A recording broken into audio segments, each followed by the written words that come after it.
welcome to Drunken Dragon Gaming, where the drinks are cold, the meals are warm, and the games are on fire. Tonight it is Thursday. It is tabletop night. Tonight we're playing in the Land of the Mutants, where I've got my little weasel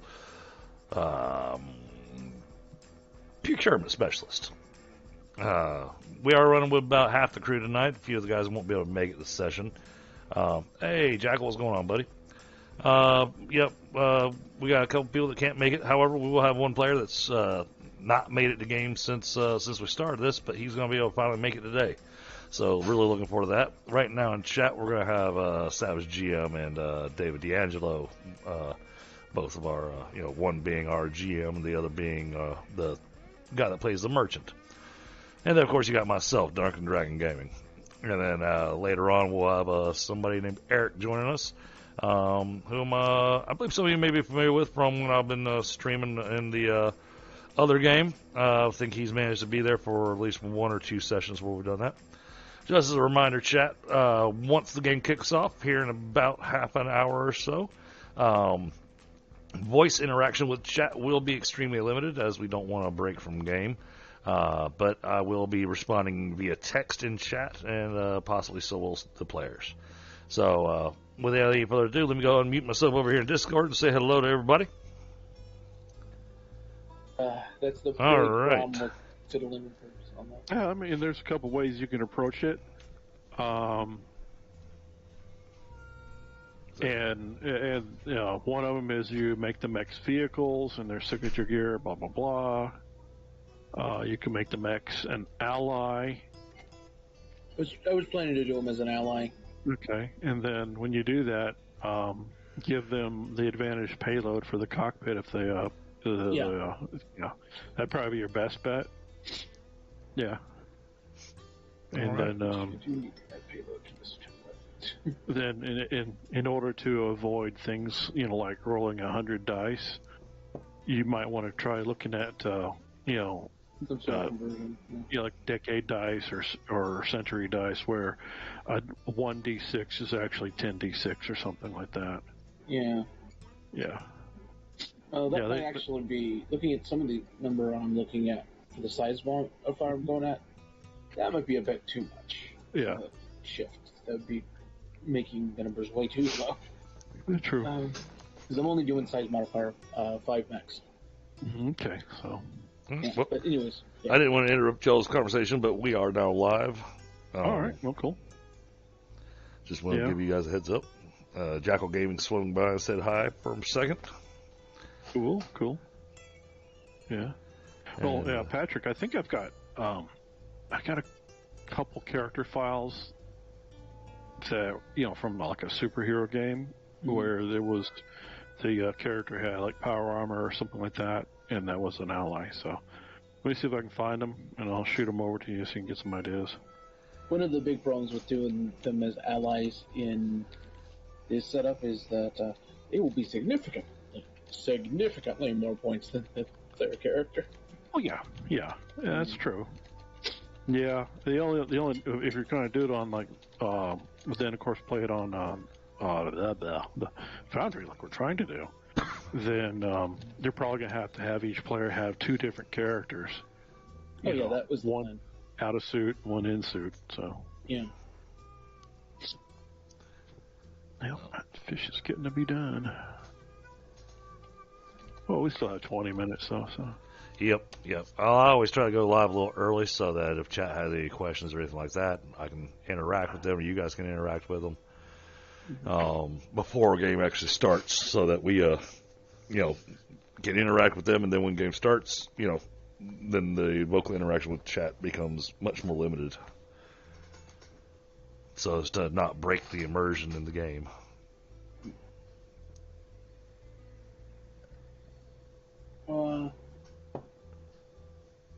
We're waiting for people still, right? Or only Eric? Yeah, Eric says he's going to be able to make it, but he may be late, like typical. Yeah. Yeah. Tonight, right now, it's just you and me, and until Eric shows up, Patrick. Yeah. Yeah, might be one of those, one of those nights. Well, at least I have GCS open, so So you know I die. when all the players come back and find out that the merchant died, I'm gonna go. I don't know what happened to him. Yeah. We did lose the battle to it, though. I told him hold this, and then all of a sudden he blew up. Yeah, it was a kite string and it was a storm. Right? Well, he's got a skeleton under that skin. It's like someone gets electrocuted in a cartoon. Oh yeah. See the skeleton inside. That's always a fun part. Oh no! Speaking of our mutant stuff, my son has just discovered Teenage Mutant Ninja Turtles, There you go. Awesome. and the reason he discovered them is because he was digging through my stuff that I had over on my bookshelf, and he found my old little Teenage Mutant Ninja Turtle toys. And he's like, "What are these? Oh, those are turtles. These are cool." Of course, he was a 4-year-old. He's going, "This guy has a sword. This guy has a stick."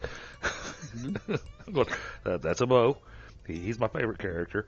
He's like, "I like the guy with the sword." Of course you do. Of course he does. Because he has a, well, no, it's not the sword. It's because he has a blue bandana, and blue's his favorite color. Oh, there you go. Yeah, that'll do it. They did a study on that.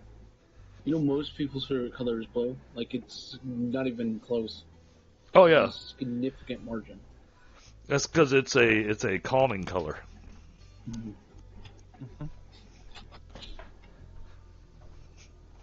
Whereas mine are, black and red. I like green. My daughter loves green. And my wife and I both agree that yellow is a color that just shouldn't exist. I like yellow. It's not my favorite, but I like the color of pea. well, not that yellow. Like the color of dandelions or sunlight, Yeah. Yellow, not piss yellow. So yeah, he's been watching the cartoons, but he's been watching the older cartoons. So now he's been coming to me and talking to me about the different characters. Going, they fought Shredder, but Shredder got away. Of course he did. That's how it works. And I'm just looking. I'm going, get used to it, buddy. Yeah.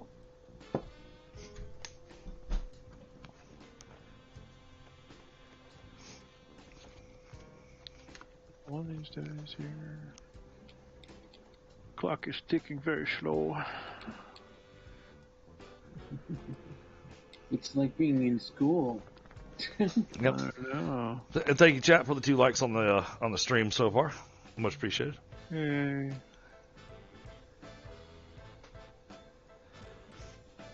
Matter of fact, that's right. That's what I was going to be doing. I needed to send Scott a picture of some of my new merchandise that I thought came out rather nice.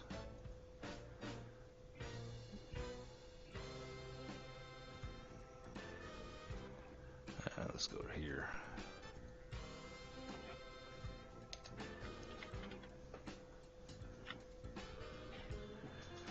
Image is on its way to you. All right. Whichever where. It's coming. It's going to be coming to you. Private message.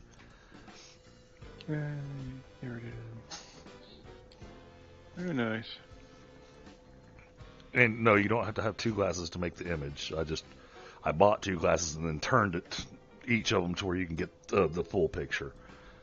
That reminds me, because Patrick actually designed it, I should send him this. Yeah, that's true. Send it to you.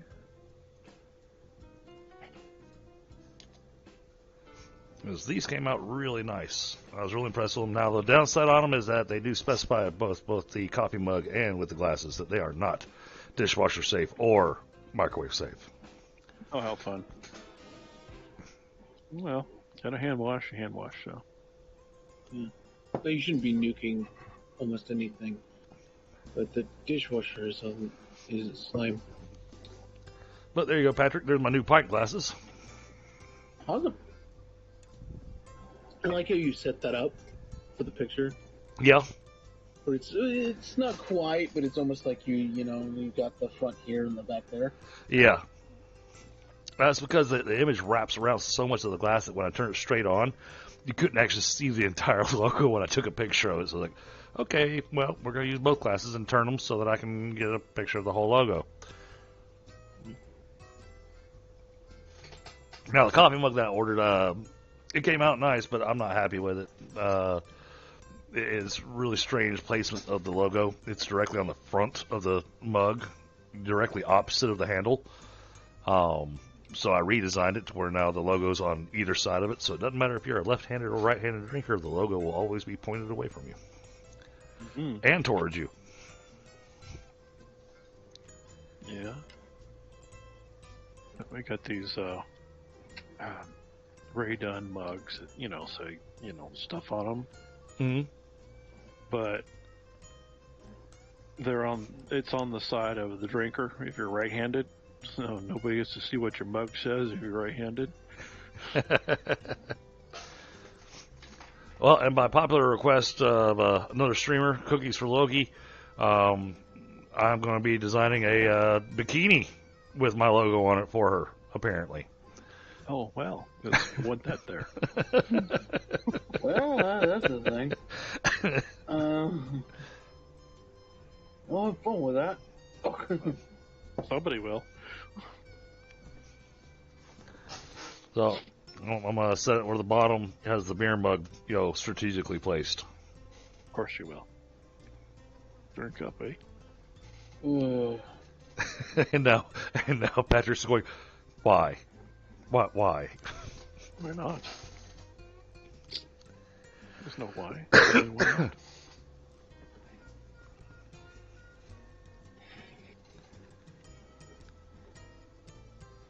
Try to make it through this session without coffee. Oh, goodness. Well, I gotta get up early tomorrow, take some kids to school. And I gotta then I gotta go to breakfast with my grandson. Okay. At school. And then wife's got an appointment to go to, so. And I've got a urinalysis I gotta do for employment. And I'm just basically going to be out of the office for like most of the day. Sounds like it. Yeah, it does. It sucks, but it's got to be done. The place they said I can do the urinalysis at, right? Okay, great. You can do it. You can get it done within 72 hours, right? The place is only open from, so I had it until Monday, right? Right. The place is only open Tuesday through Friday. Like, hey. And literally, after I got started working on Wednesday, that we stacked up meetings all day today. I think my din is ready. It was funny last week. My middle child, she's observant, pays attention to things. She's thoughtful about things. Came home from school and saw me sitting there at my desk still. I'm working on my laptop because last week they were replacing the air conditioning units in my building, and they didn't want anybody in the building just in case something came through the ceiling. So I work from home. Well, hey, and can you pause there for a second? I'm going to go downstairs and get my food and then bring it back up. Sure. All right. Sorry. I want to try not to eat during session.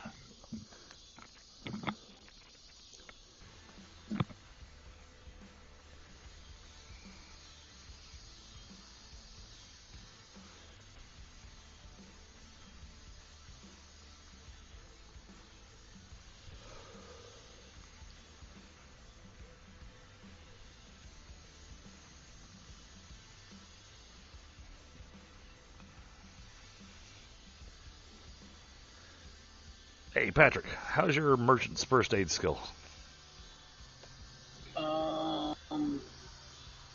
Not amazing. That's fine. Most of us don't have amazing skills in most of everything. Normally I try to take at least like a 12 in first aid. That's what I was hoping. I was hoping that you had at least a 12. I don't even think I have the skill. Oh, all right. Well, then I was hopefully. struggling making the character, so I must have just used a pre-done skill thing. Well, hopefully the strategy that Ignacio has is going to work out. It should. Scott and I, after game last time, we started doing some math on what I could do range-wise with my rifle, and yeah, I'm solid for taking really good shots with the rifle.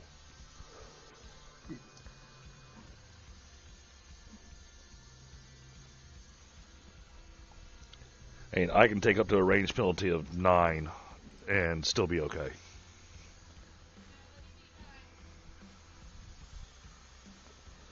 If I do it right, I can take a range penalty of 9 and still aim for the vitals.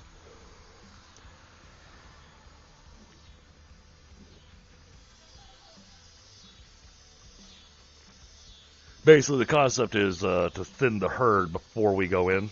That way we don't have as much melee and crossfire going on. So, if I can pick them off from the other side of the lake, then that should help.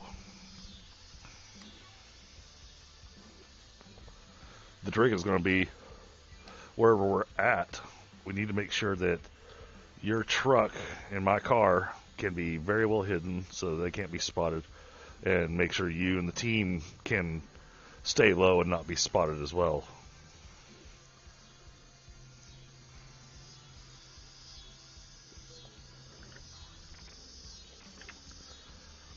Because the thought was that if we find a boat, that's the theoretical thing. We're thinking there's going to be a boat there. Mm-hmm. We find a boat. We don't want to be getting shot at while we're trying to go across the lake. The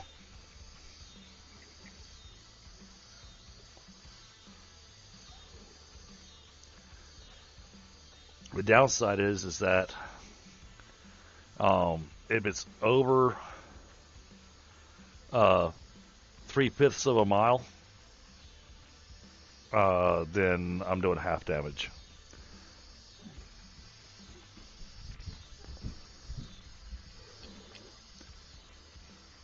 Which I'm pretty certain that shooting across that lake is more than 3/5 of a mile.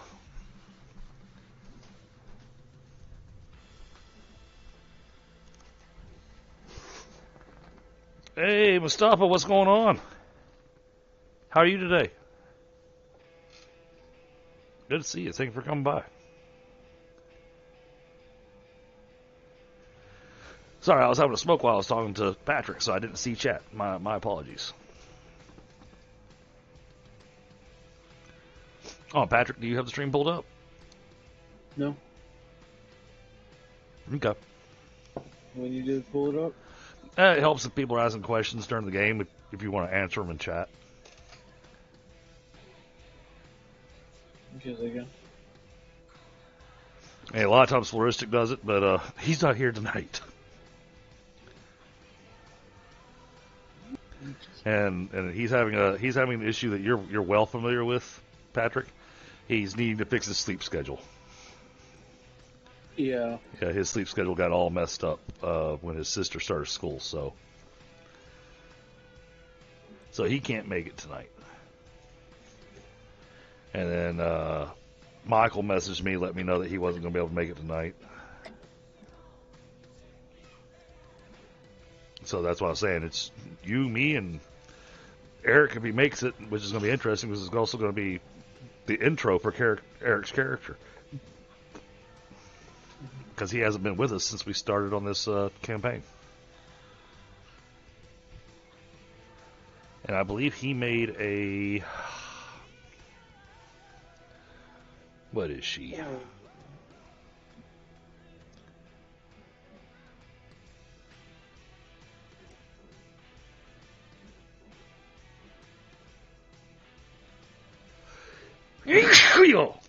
Oh, sorry, chat.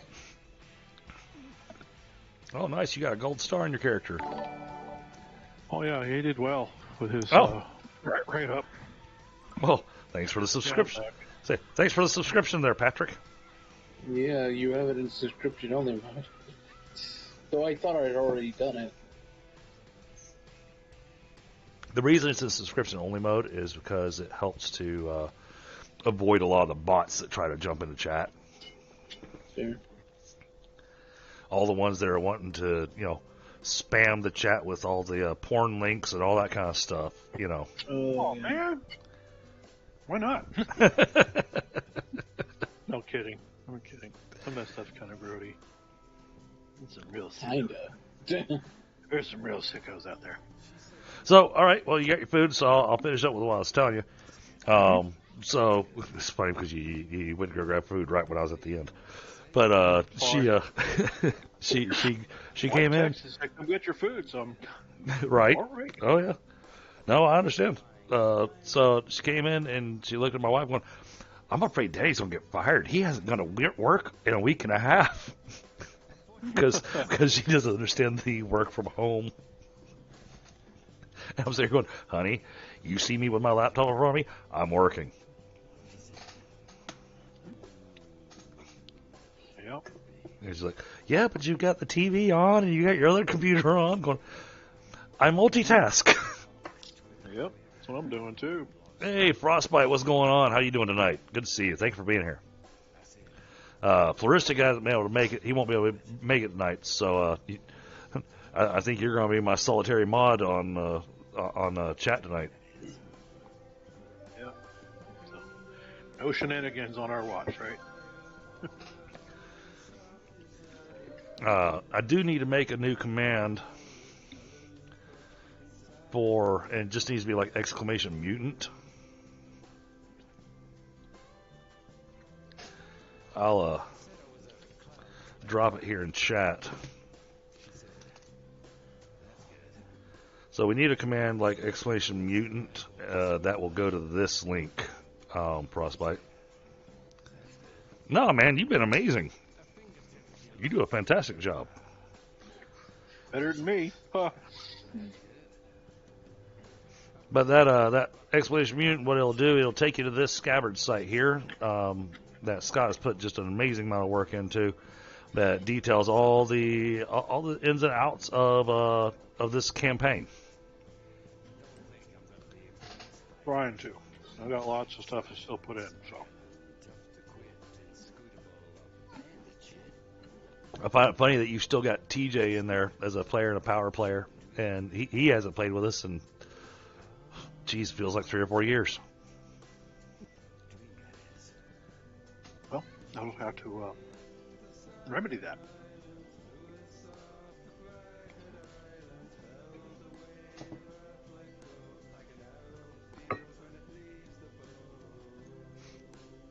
So now, if there's anything on this site right now, chat, while we're waiting before we kick things off, there's anywhere in particular you'd like to be able to see on the website, let me know, and I'll swap over to it, and y'all can see the different pieces. There's lots of cool bits and bobs to it. You've got this graph here that lets you see kind of a centralized thing, and you're able to go to it and see what characters, what things are connected to it. Okay, appreciate it, Frostbite.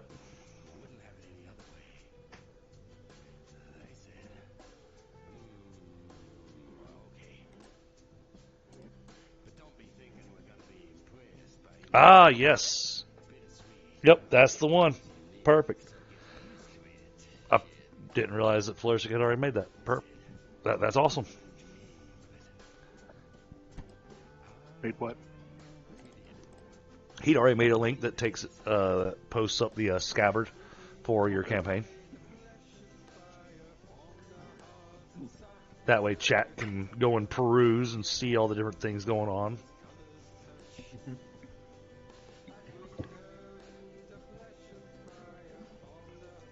Yeah, there's a lot more stuff there than they'll be able to see, simply because I haven't revealed it to players yet. Oh, of course. And that's part of the reason I don't browse a lot of it, because I still want to get surprised. Yeah, one of the things that that I use in on Foundry is the Scabbard import, and what that allows me to do is take some of those pages and import them into the journal on Foundry. Right. Is that a mod or? Yeah, it's a module. I'll have to look that up for Ixia. Mm-hmm. And I think you have. Oh, yeah, I see Scabbard characters. Yeah, so you have access to it. Players folder.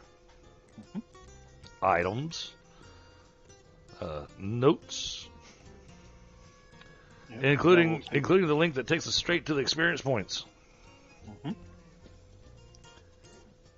I'll have to remember that's there. That makes things easier. And then he's got a breakdown of all these places. That reminds me, between now and Thursday, I need to finish my write-up on all the languages for Ixia. Just a week, that's all.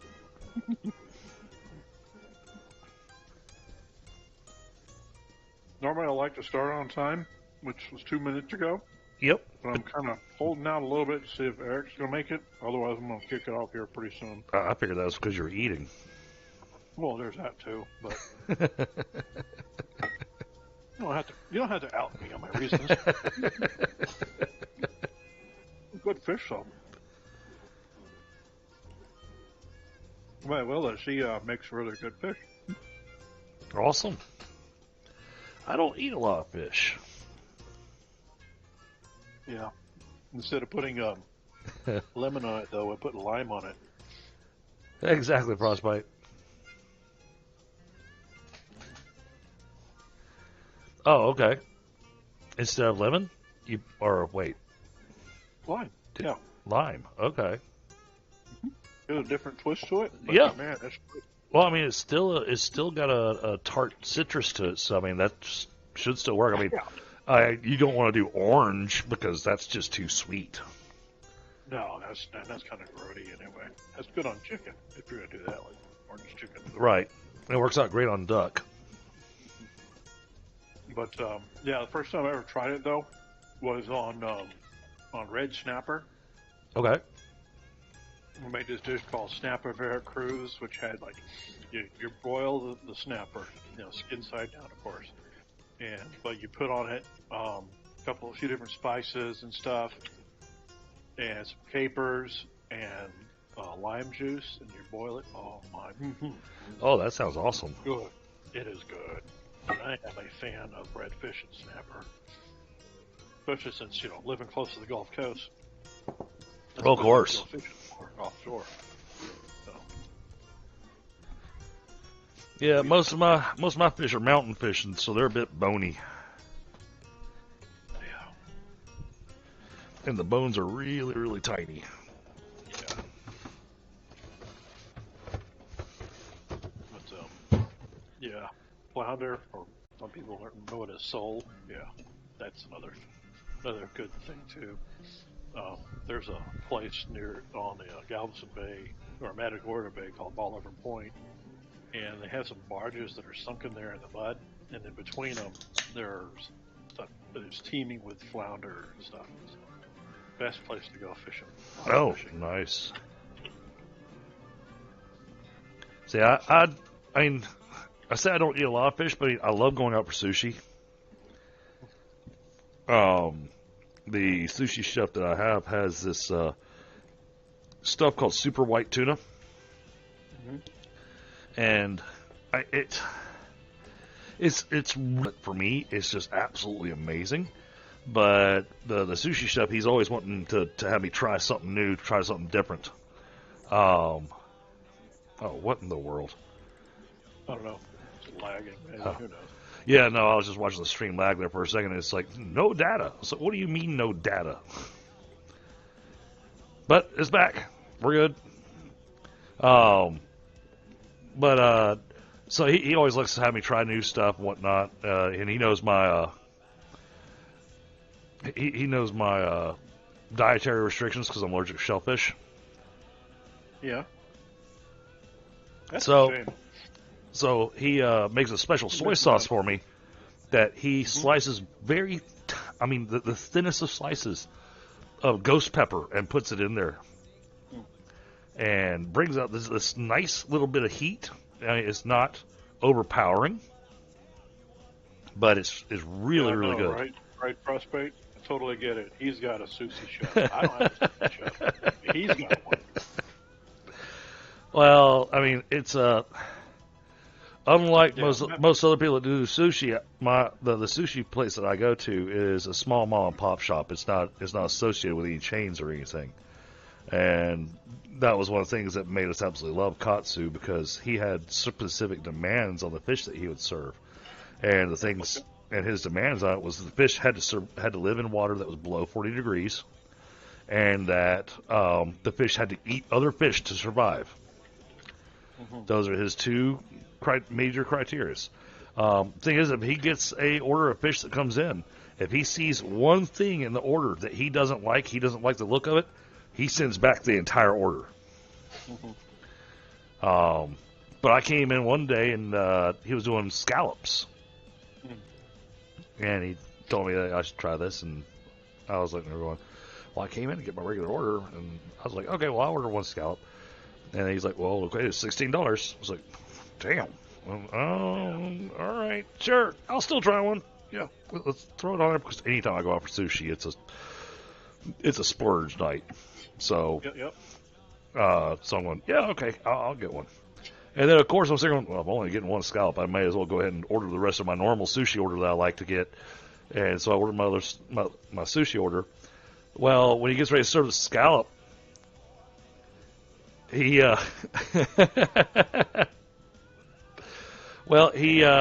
reaches into a tank behind him and pulls out a scallop. The thing's still alive. Of course. And he cracks open the shell and does his little knife work on the thing, does his little bit of seasoning, whatnot that he does to it, and then serves it on the shell. Scallops are huge. Yeah, they are. First off. And they're really surprisingly large, and it's funny. I think I understand that they can move rather quickly by flapping their shell, if I'm not mistaken. Yes. So, yeah. Well, I tried it. I pulled out my chopsticks, pulled myself a piece out, and had a bite of it. And, oh, my God, it was like eating steak. It had that robust flavor like steak does. And it wasn't fishy or anything. And I was like, wow, this is awesome. Well, after I finished eating the scallop, my other sushi order comes up, and I'm sitting here going, well, shit, that scallop filled me up. Now I gotta eat the rest of this. Well, that's the thing about fish, though. When it comes, for me, is I go through fish like fast. Oh yeah. It literally just swims right through. I'm like an hour later, damn, I'm hungry. Yep. So it takes a significant amount of fish to make me happy. Well, and I prefer getting mine as sashimi rather than sushi because, I get more fish when I order sashimi. Yeah. Well, sounds like you're ready to kick things off. I'm gonna grab get started. Yeah. I was grabbing a smoke. It's 10 after. Oh, let's see. Frostbite had something to say there. Yeah, I think he's salivating. Made him hungry. Oh, yeah.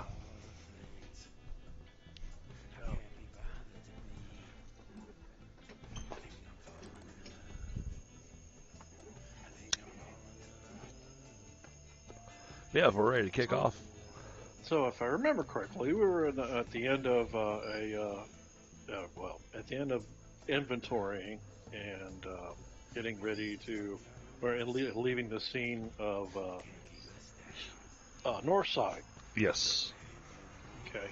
The weather, of course, had turned bad overnight and continued to kind of rain throughout the day. So the roads, if there are any, are bad. And of course, you're using a vehicle to pull the Truck. Yep. truck trailer thing, and continue north along the 287 to get to the 820 bridge. Well, progress is slow, to say the least. Potholes, areas that are washed out, you have to go around, that kind of thing. Okay. And so it's getting to be close to the evening. However, you're kind of getting dark when we say that. It's starting to get dark. Probably a good time to find some shelter. Couple of places that they show up as scouts ahead. He says there's a farmhouse, maybe 600 or 700 yards down the road. He said, or was it? Weren't y'all going to try to track those guys back to their hideout too? We had discussed. That was the other thing. We had discussed it, but and that was the other option too, was trying to track those guys to their hideout. Of course, and if you do that, possibility of getting into a fight with somebody, and I'm not sure that you guys are healed up yet for that. right. Well, my thought on that was that it'd be great to do that to make sure they're not following us, but at the same time, we're not really ready for that kind of fight. Plus, we're on a timeline. Yeah. So it's better to go and work the job and just hope these guys don't follow us. Plus, with the rain and everything, the washout going on, most of our tracks are going to be washed out anyways. Yeah, exactly. And I say so to the rest of the team. Yeah.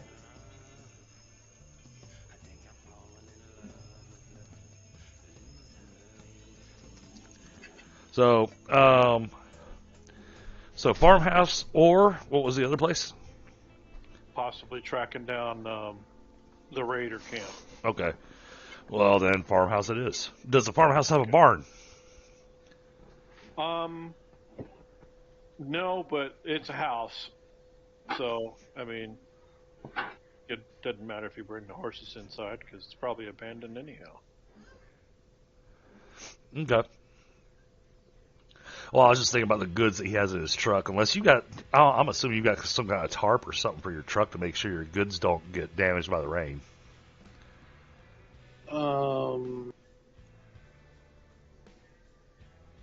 Just we're adding that to the scrounge list. Okay. All right. Most of it's probably in the cabin right now, anyways. We don't have that much. Yeah. All right. Remember, we completely stripped out I completely stripped out the cabin, so that's just space. Okay. Yeah. So, yeah. Yeah, so probably the seat would be the roof of the truck. And there probably isn't any glass for a windshield, so. Yeah. Well, the picture you had, it was like, instead of glass, it's just like, bars. Oh, yeah, bars and stuff still. Good Now, foothold. Did you switch this over to the map, or are we still supposed to be looking at this main screen? I was getting ready to move, y'all. Okay. So, all right.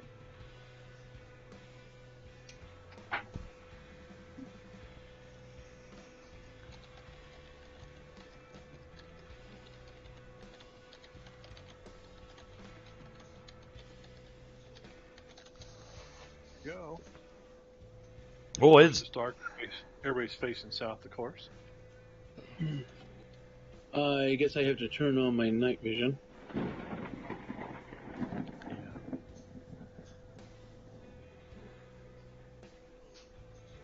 I see much better. Yeah, I think, It looks like Ignacio's got his going. Okay, so what you're looking at, of course, you'll, make your way off the main road. You have a farmhouse on the right side, lots of, bushes and stuff like that. A few dead trees as well. okay. And on the left side, it looks like a kind of a low but broken stone wall. But it does have some metal sticking up out of the wall that might have been the framework for glass for a greenhouse or something like that. Okay. There's a few ponds scummy-looking ponds you can see, probably from built up from the rain, of course. So it's kind of dreary looking overall. All right. Yeah. From what I can see, I'm only seeing one entrance on the farmhouse at the moment. I'd like to scout around the outside of the farmhouse first. Okay. Patrick, you okay with that? Yeah, sure. Okay. Be kind of surprised that. I guess it's just like nighttime and raining, isn't it? Yeah, it is. So yeah, my night vision is. Wait, did I do that or no? That's just happening. Okay.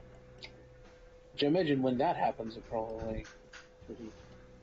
Yeah, you got a good picture of everything, huh? Mm-hmm. So the house is pretty small. Yep, but it looks like there's a gap right here. Well, there may be a window in the back that's open too.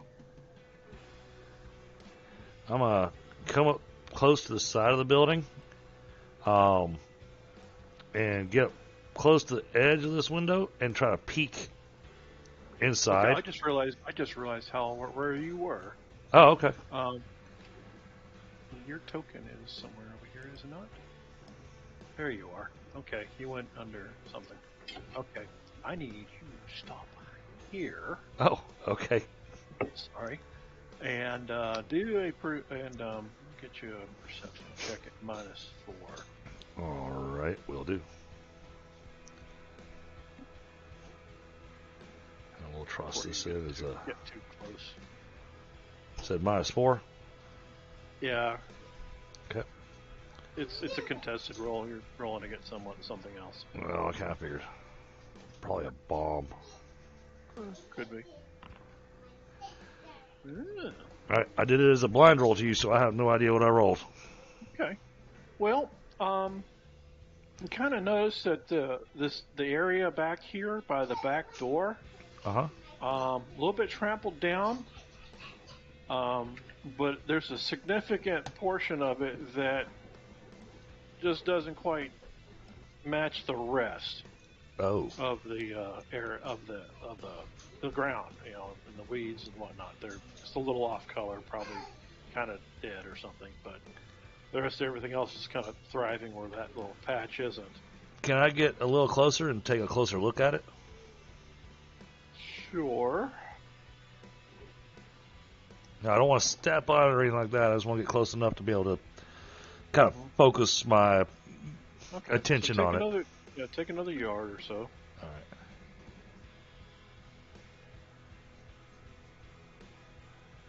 All right. This time at -3. All right. Or so I'll make it -2 because you can kind of already see it. So all right. You can really pick at it if you will. Yeah, I'm leaving these. I'm leaving these as blind rolls to you, so you can tell me what happened. Appreciate it. Okay. So you can significantly, at this point, you've gotten close enough, and with your night vision, you can tell that there's kind of like a seam around about probably 4.5 foot diameter seam, if you will. Huh. I mean, there's some overlap with the grass and everything, but you can clearly tell that it's some kind of door. You said trampled down, seam, door. Yeah. This is more for just kind of getting a feel for my judgment on this. I'm gonna toss that in there. Okay. Yeah, it's a door, but it's not like a human door. I mean. Oh.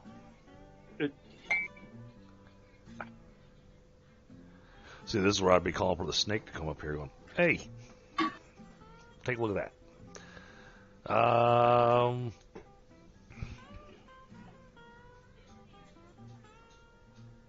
It's a seam, about a 4.5 foot door in the ground. Mm-hmm. Which kind of tells me like the survival type people that do the fallout shelter type place. Yeah, maybe. But the door could be trapped. I guess. I'd like to get up a little bit closer to it and carefully, very carefully. I mean, I'm curious. I'm still following my curious here, so I'm not going with not doing it. I just want to kind of do some brush off around the scene to see if I see anything that could alert me to this could present an issue type of thing. Mm-hmm.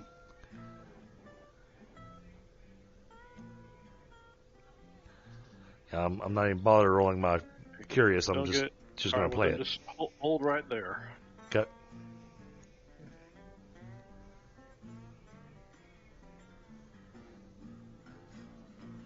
Okay. Oh, what did that get? Something got put on me. What was that? That is I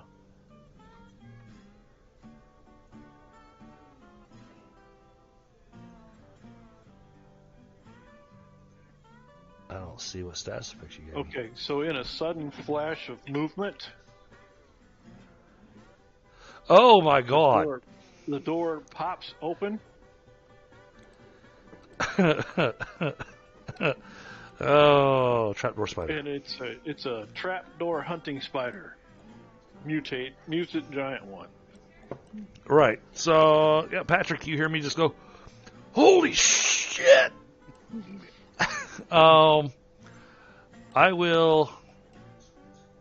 And of course, at the top of the combat here, the rattlesnake pretty quick on the draw. Damn it! That's why I didn't grab. I knew there's a skill I forgot to grab. Mhm. Forgot the damn. Forgot to grab the damn fast draw pistol. Yeah, I don't think he has it either. Of course not. No, so he's gonna have to draw his shotgun. Yeah, so he's gonna do okay. The funny part is, I think I have fast draw pistol, but I'm probably gonna go for my shotgun. So, I'll just holler out, big ass spider! So he's ready. It's gonna eat me! Alright, so I happen to have Nash on here. Just gonna move a little bit.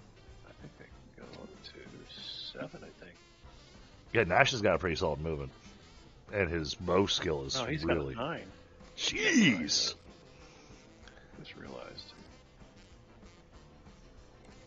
Of course, he's got a heroic archer, so. Yeah, he did build himself to be a very mobile combatant. Yeah.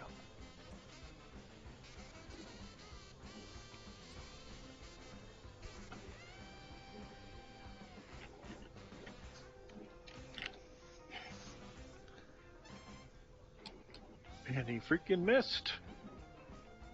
That didn't count for the spider size, though. Oh, damn it.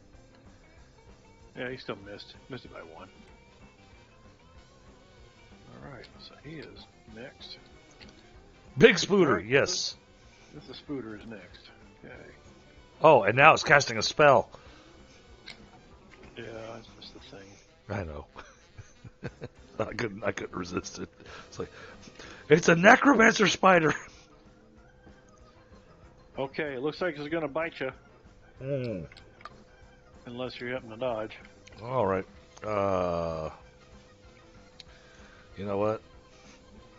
Let's, whoa. Wait, where are my acrobats at? Let's risk it. Oh, shit. Not good, folks. Not good. Oh, and that actually shouldn't have been a blind roll. But I'm assuming I failed miserably. You did. You did. Yeah, that's Okay. good. Get the bad rolls out of the way here at the beginning of the game. So, chat, here in a second, I might be writing up a new character.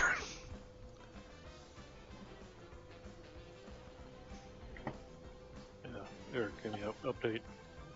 Stuck in traffic. Oh, like always. That's Houston for you.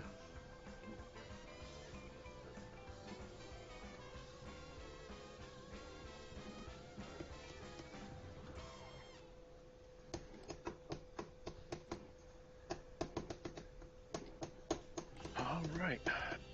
Here, I'll zoom in, chat, so y'all can see a little better. All right. That You got armor? Yes, a little bit. Okay. And when I say a little bit, one. Okay, yeah, that's probably why I have. Okay. Well, apparently, you did 3 points of damage, so 2 got in, which means you had Okay. impaling damage of 4 to the torso. Okay. And then I'm assuming the venom I get a health roll against. So I'm looking for.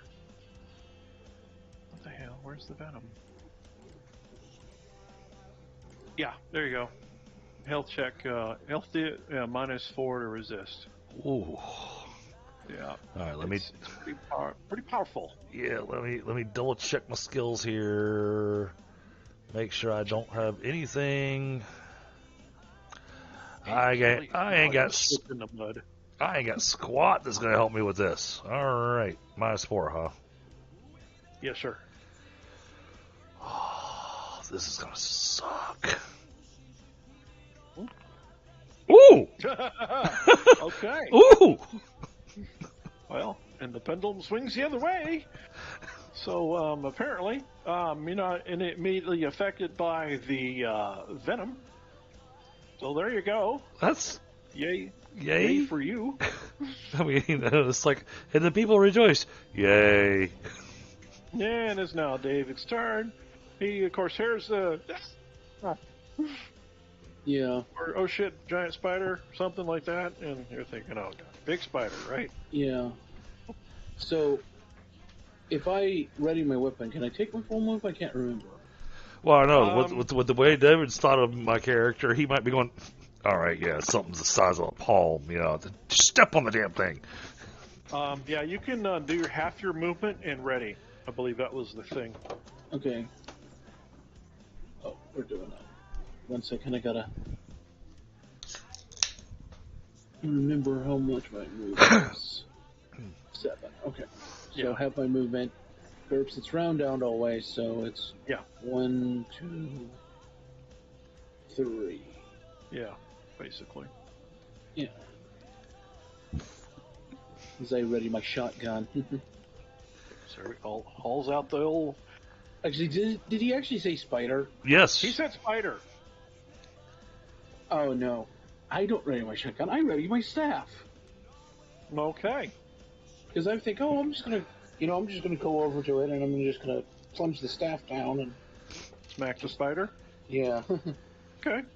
Well, it is raining. I mean, you could do it, and you have night vision, so you could do a perception check at, I think, -2 because of the, the rain and everything, and determine maybe the size of the spider. I mean, I don't even think I have eyes on it. Actually, you do. Okay.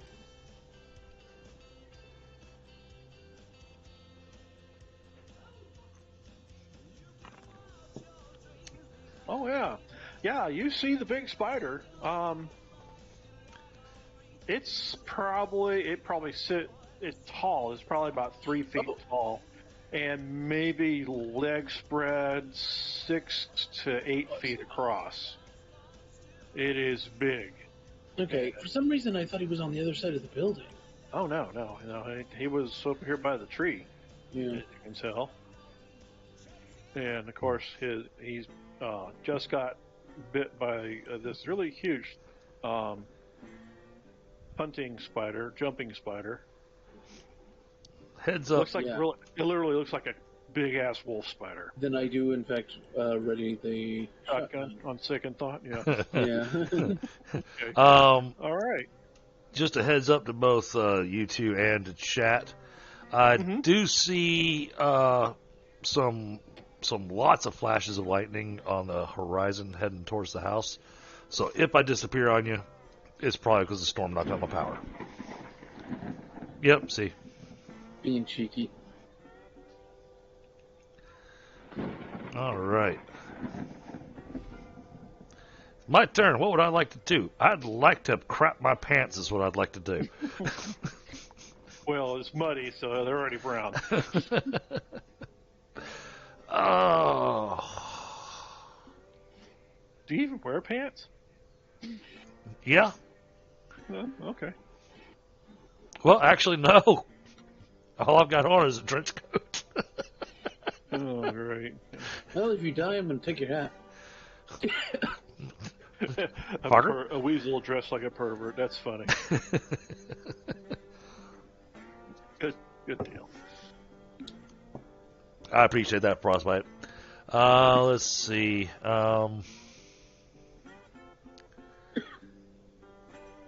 So I can ready a weapon and move, right? You said you can move about half movement to ready. Yeah, I think that was the case. Let me. I'll double check.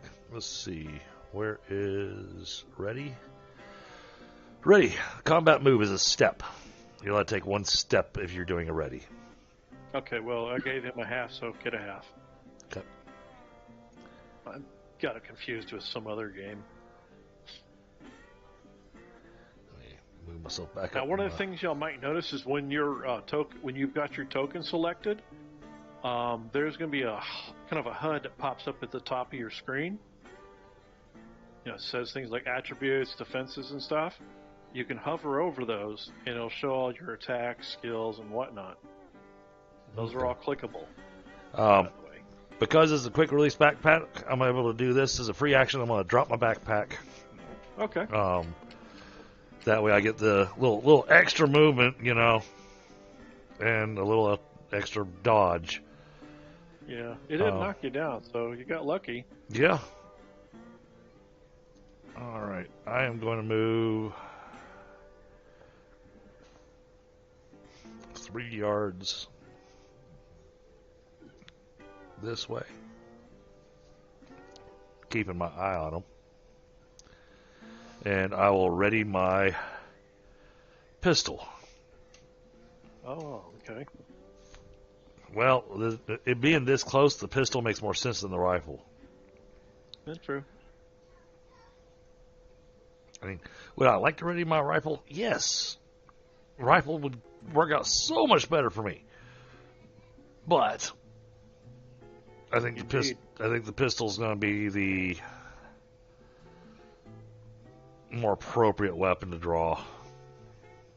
Yeah. Actually, hand in hand almost. So yeah.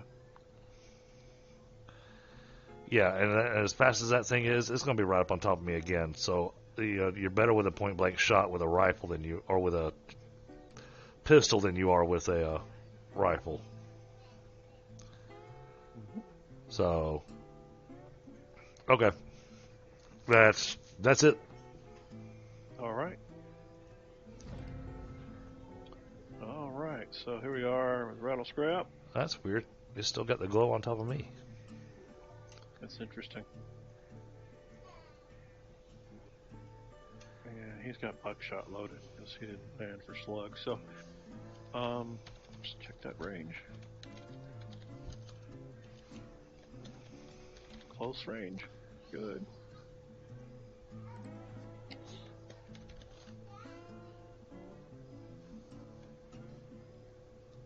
And a lot of clone, yes, absolutely.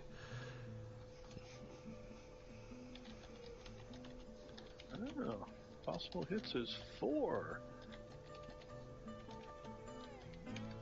2 does 9. Okay, so that means 4 of the pellets hit on the first roll. Right. First bit of damage.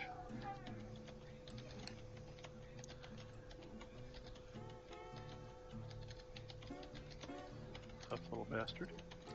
second one. Hold on. All that again.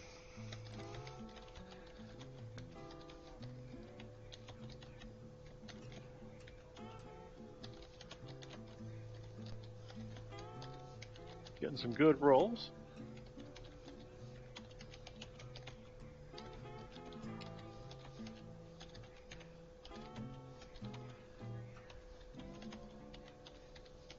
In fact, he got 7, 6, 6, and 6 on his rolls. Wow! And had severely wounded the spider. Nice job! It's reeling. And a tough roll. Of course, the spider is A-okay.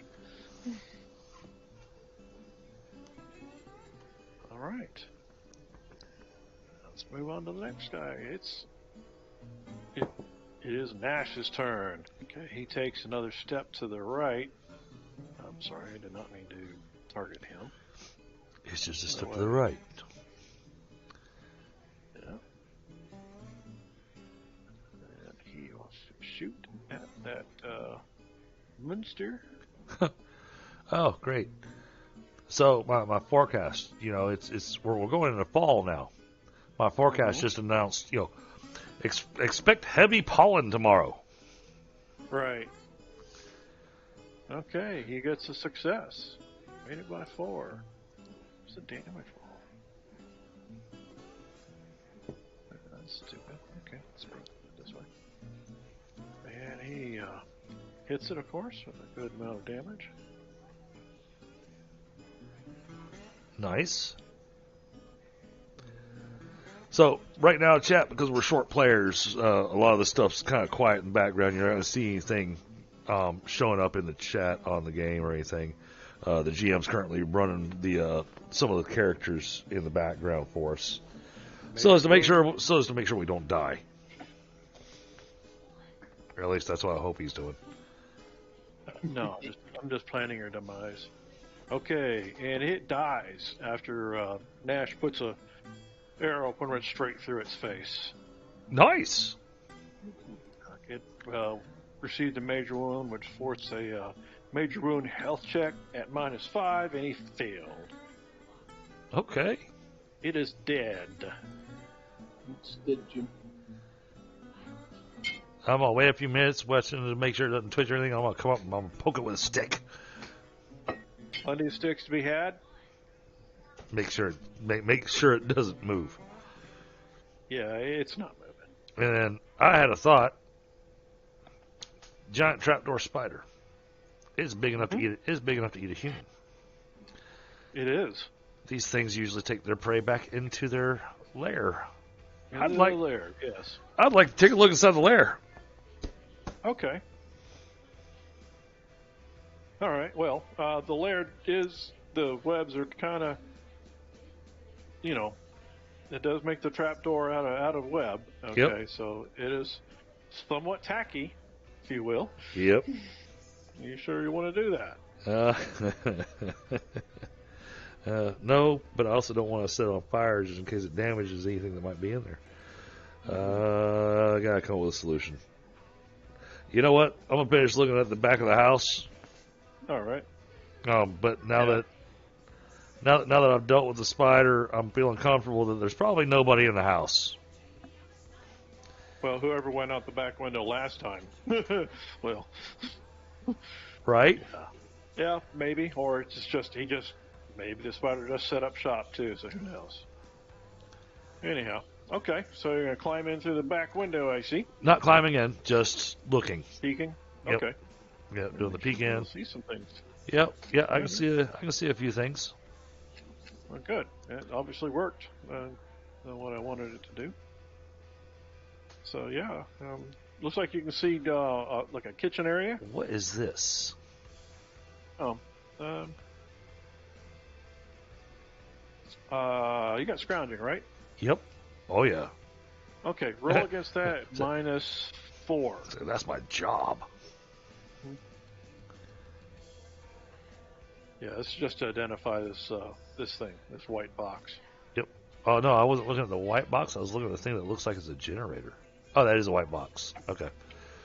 Sorry, night vision. It's a little washed that's out. what does it. Scrounging, right? Okay, where's my scrounging? Yeah. Scrounging. Very good. Okay. So yeah, you know that this item here is what some people call a fridge,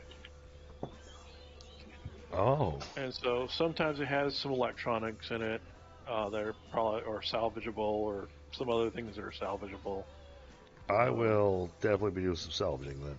I see that the window is knocked in. I'm not seeing any people. I know that it's raining and there's thunder and everything. So honestly, I'm not really going to be able to hear if there's anybody moving around inside the house. Right. So I'm going to come back around the side for a second and basically speak to Nash and the team. Say, hey, there's an open window in the back. I'm going to glance down here at the door first before I do that. Do I see anything attached to the door that looks like it might be trapped? You've got traps, right? I do. Okay. Give me a blind roll. All right.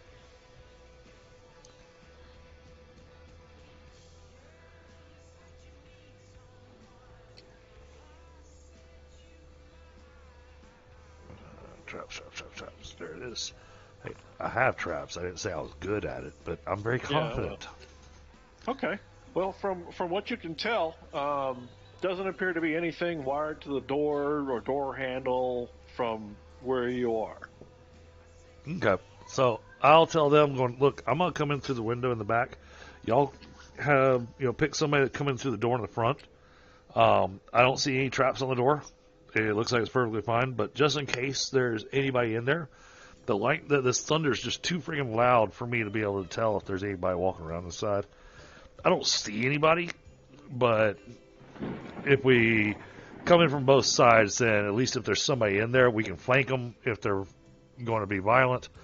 If they're not violent, okay, well then we're just going to surprise the shit out of them. All right, David, I need you to hold. Yeah. I'm not opening the door yet. I'm just looking in those windows. Yeah, I know. You looked in one window. You looked at this one over here? No, I looked at this one. Okay, well, unfortunately. Oh. This is... Let me kind of see what I see, which isn't much. So if there's anything here or here, I can see in there.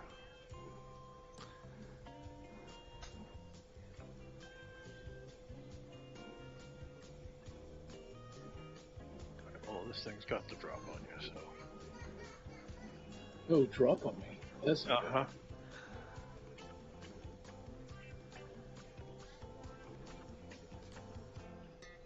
Yeah. Crap. And I can't see Patrick at all. Uh-uh.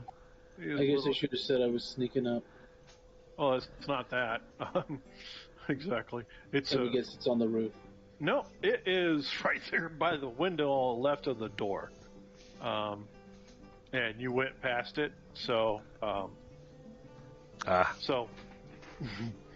Oh, there's like a mine or something. Nope, it is a plant. Oh. It's called a spore plant. Well, actually, it's not. It's a type of plant. Which one of these plants? It's a carnivorous plant. It is right. Dang it, there. I didn't really go past that one though. Well, how'd you come in? Like straight in? I was like back here. Okay, 1 second. Yeah. I was like back here-ish. Okay. So. And then I just kind of went straight to the door and then moved over to the side when I saw there was windows. So. Okay, so yeah, right here is where it would attack you. Yeah, if you went straight to the door, because it is literally in the next thing, and yeah. So anyway, there's a chance it could hit it. It might. Yeah, I didn't know what range it had. That's what I wanted to point out. How well, it is a plant, so it can't really chase you down. I'll be right back. All right, go ahead and it did manage to, or attempt. It has a chance to bite you. if you want to attempt to avoid that.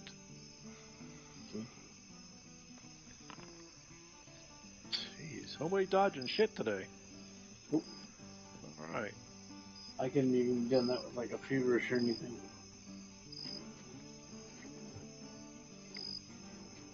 Okay, and it got you with 1 point of damage. Okay. So I'm going to step away from it. Okay. And And I also need a health roll at -3. -3. I'm actually decent at health. But let's see. Wow. Okay. I missed it by 1. All right. Why is it only showing me the most recent? I need to reload. Well, and honestly, when you're making those kind of rolls, they should be done as a blind roll. Yeah, that's okay. We got this. Yeah, it's only showing me the most recent thing.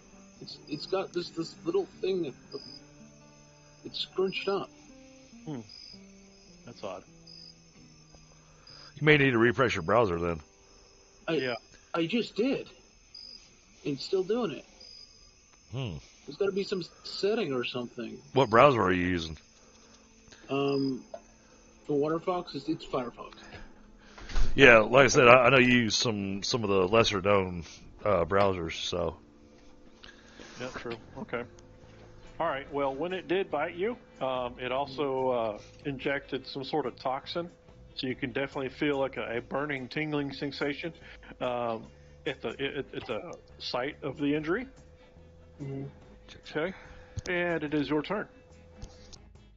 Mic off. Yeah, I stepped Mic on. away from it, and There we go.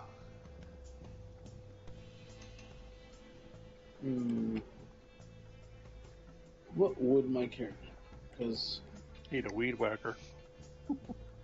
Did it make I don't any really kind have of a, anything cutting, and I don't really have anything burning. Did it make any kind of a sound? It's a plant.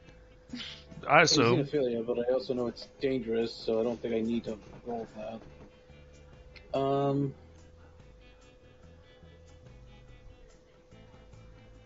So in this case, part of me thinks I should just unload the shotgun into it, but I don't think that's really And then You were just right there. I mean, you had the shotgun in hand. it turns out the plant's Eric's character. Not. That's what he gets for poisoning me. Oh. Yeah, no, there are 2 creatures on here that are have toxic properties. That's awesome. Uh-huh. There you go. Very good. Okay.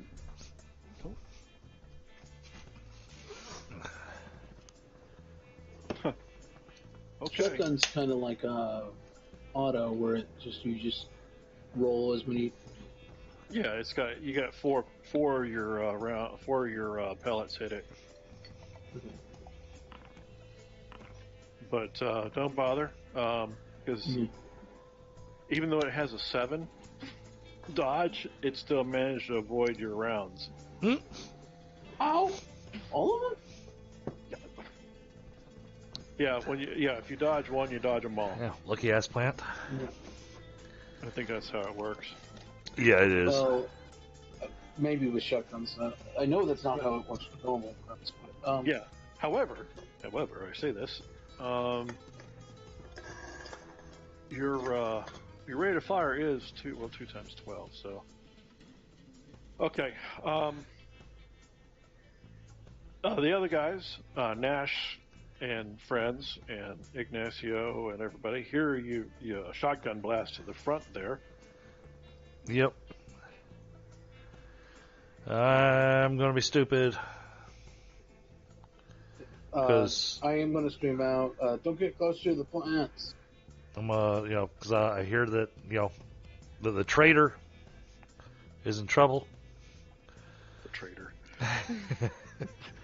keep thinking it's something else you're saying. I'm going to go ahead and jump in the house through the window. Okay.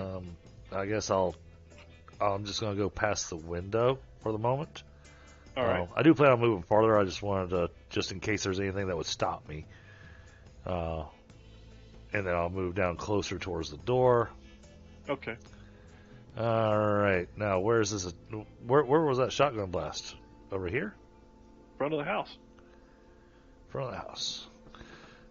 Looks Yeah, like there. pretty close to where is the front door. I mean, I think through the window you might kind of see Patrick's David. Well, I'll say, is that supposed to be a window? Yeah, those are windows. Those are not windows as far as Foundry's concerned. I can see through them. Well, that's I Nope. can't. Yeah, I can't see through them. that's weird. Hold on, let me double check my levels. That's weird because you should be able to. Yeah, if you glance at the stream, you'll be able to see exactly what I'm seeing. Yeah, I know. I was using the levels thing, and you should be. You're on ground zero. All right. Well, let me get in here and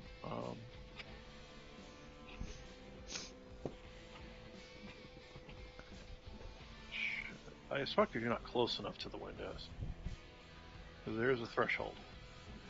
There is The dirty window. Oh, okay, I see. Yep, that's what it was. See how I did that? Yep. Yeah, so there's an attenuation threshold. Okay. But, and I'm assuming this is the plant he's talking about? No, Because it looks. looks like a plant. Well, it is a plant, but I mean, it's not moving with. Well, that one's moving with the wind. Okay. Okay. Let me put it that way. Measure my distance real quick. Okay, let's see what you got, Nash. 5.2. All right. And my movement currently.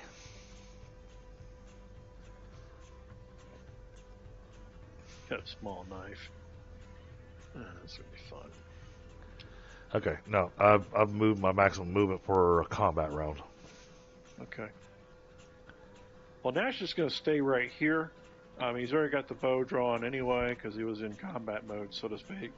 So he's going to, I think he's going to try to shoot the plant with the bow, which will be odd, but nonetheless. Okay.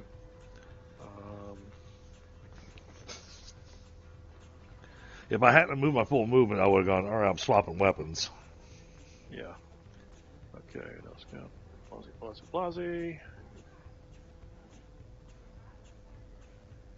Hold on.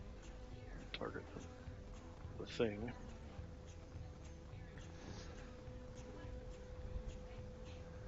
That's a room, I think. Okay. Yeah, that's a room because I can see the. All right.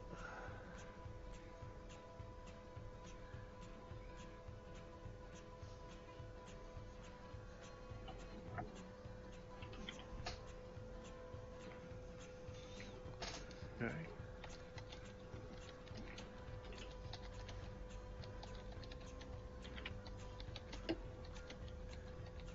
Yeah, it didn't dodge this time. Of all things. So what you're saying is Nash is just on point tonight. He seems to be. Yeah, he dropped a arrow right into the center of the center stalk, the largest one. Looks like it. I don't know. You know, not that anybody's a botanist or anything, but Right. I mean, you think it's feels good. All right. So anyhow, he's done. Go back to combat here. Oh shit! I'm already should be dark. Now he's done. All right, Rattle Scrap is next.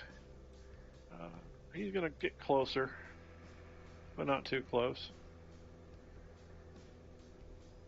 And he too is going to shoot the thing with the shotgun. Oh, and completely missed. Oh well. Okay, David, we're back to you. Mm-hmm.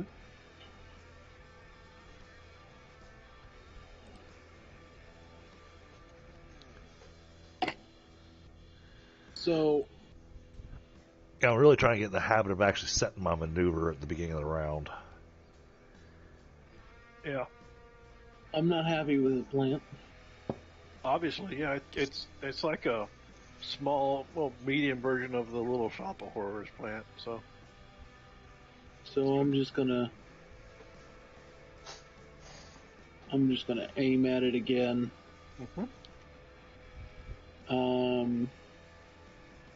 did you want to just take an aim maneuver and then shoot it next round?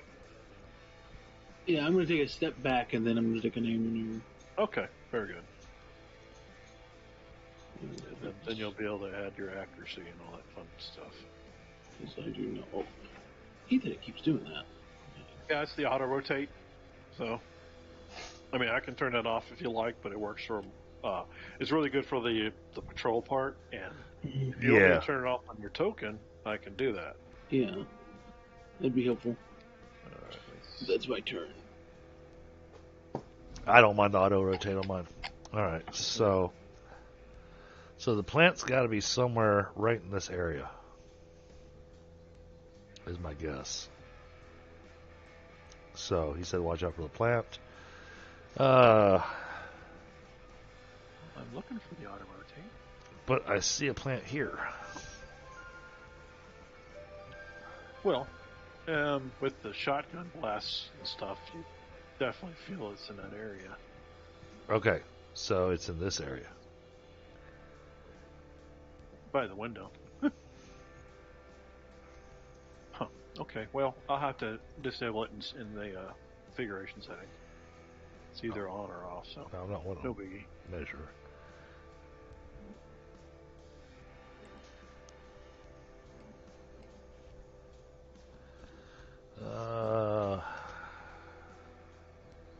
What do I see through here? You see some of the typical weeds and stuff that you normally see out there, like in this area, but tucked in underneath that weed is another plant that Yeah, I see. clearly is not moving with the wind. Okay, More animated. gotcha. I'm gonna move over to here. There we go. Now I got a clear view of this thing now. Yeah, it's a nasty little bugger. All right. Well then, You're a rabid cactus or something. we're gonna take a shot at it. Okay. It doesn't do Now much. you are from where you're at. You're shooting through the window, so that'll be an additional -2. Okay. At least for the first shot, because after that, the window won't be there anymore. Well, that's right, sir. Let me get my little ruler in So here. you have night vision. What, 4? I got night vision of.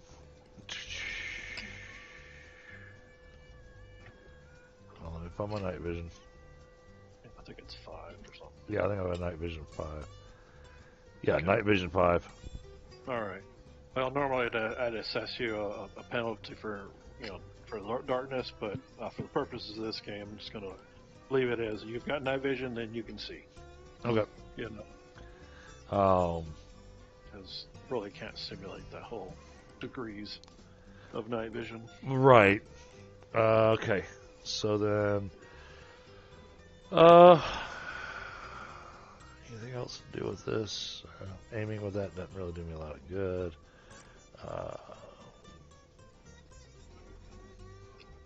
Yep. And range penalty is 0. So, yeah. Okay, Oh, that wasn't supposed to be blind. that's fine. So I have no idea what I rolled. Well, it appears that you hit it with your pistol. Yeah, the problem is that I can't click the little damage button on the chat. And the you did hit the plant, so that's good. Okay. And the plant was not targeted though, so No, it's not showing up as a target for me. yeah, that's weird. Should have been able to. You should be like alt clicking or something like that to get target the plant. Yeah, I can't. I can't click it at all. It's all right. We got it. All right, ready for damage roll? Yeah, go ahead if you can roll your damage. All right. You'll just have to drag it out. You'll just have to drag it on top of it. I'm on it. Well, okay. Well, you blew a hole through it. That's for Okay. Sure. However, it's still moving because, well, it's a plant.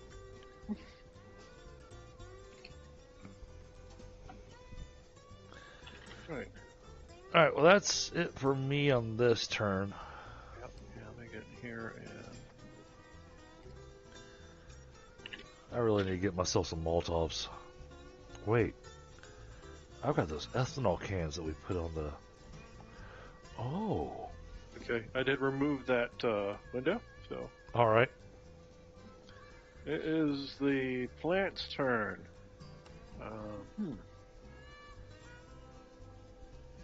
Does have a reach Oh. of 1, so I'm just you're right there at the edge. I'm just outside. Let's see here. So have a -2 for trying to attack through the window. Oh, that's for sure. It will go ahead and target you since you're close enough.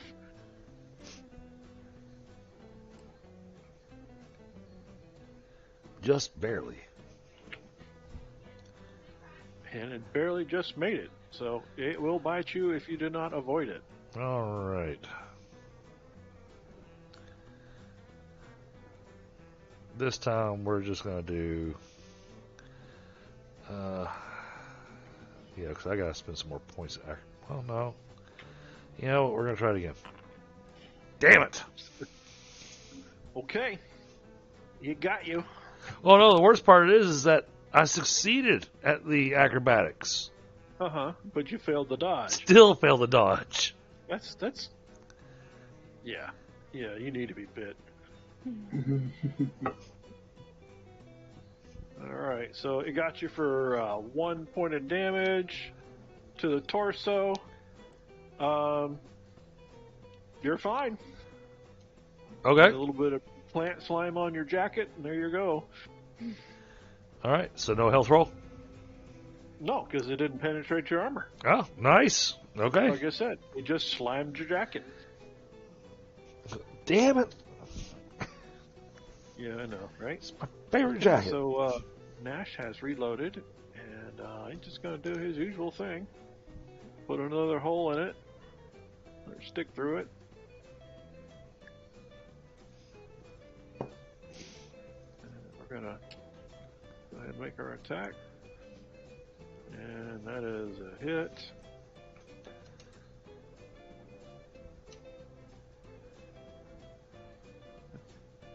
I don't understand how this plant dodged a shotgun blast, but somehow it gets shot by arrows and had pistols, someone else's shotgun. Man, he did some serious damage to it. Okay. Let's see how that works out. It's a plant. Okay, well, that finishes it. Oh, okay. Well, actually, it's reeling, but yeah, it's at negative hit points, so I'm going to kill it. Okay. So yeah, it's no longer able to fight. It is dead, as far as I'm concerned. So there you have it. Let's end that combat. All right. Well, and then you said that I didn't see any traps on this door, so. No. Well, since I'm over here, Okay, there it is. It's open. open the door. Like So- Ash is tired of being out in the rain. It was this plant, right? You were saying? Right here, this one. Oh, it It's was the that other one. Yeah. Okay. Is a thing that looks like Just- brambles. I was worried about that. Okay. Yeah. And also, by the way, when you walk close to this area here where that hole, that dark spot, Mhm. the mud and the water there has just a little bit of phosphorescence. Oh. Yeah. I didn't even want to know. Okay. Do you say? Do you have survival radioactive wasteland? He does. I think all y'all do. Well, I was going to say you might want to roll that to go. Oh. Actually, no, I don't. I just have desert. Ah. Okay. Yeah, Nash did, I think, though. I'm gonna go Yes. find a place to sit in the thing. There's a couch, and there's a chair. And I'm going with the chair. And I'm gonna go You don't know. check out my leg.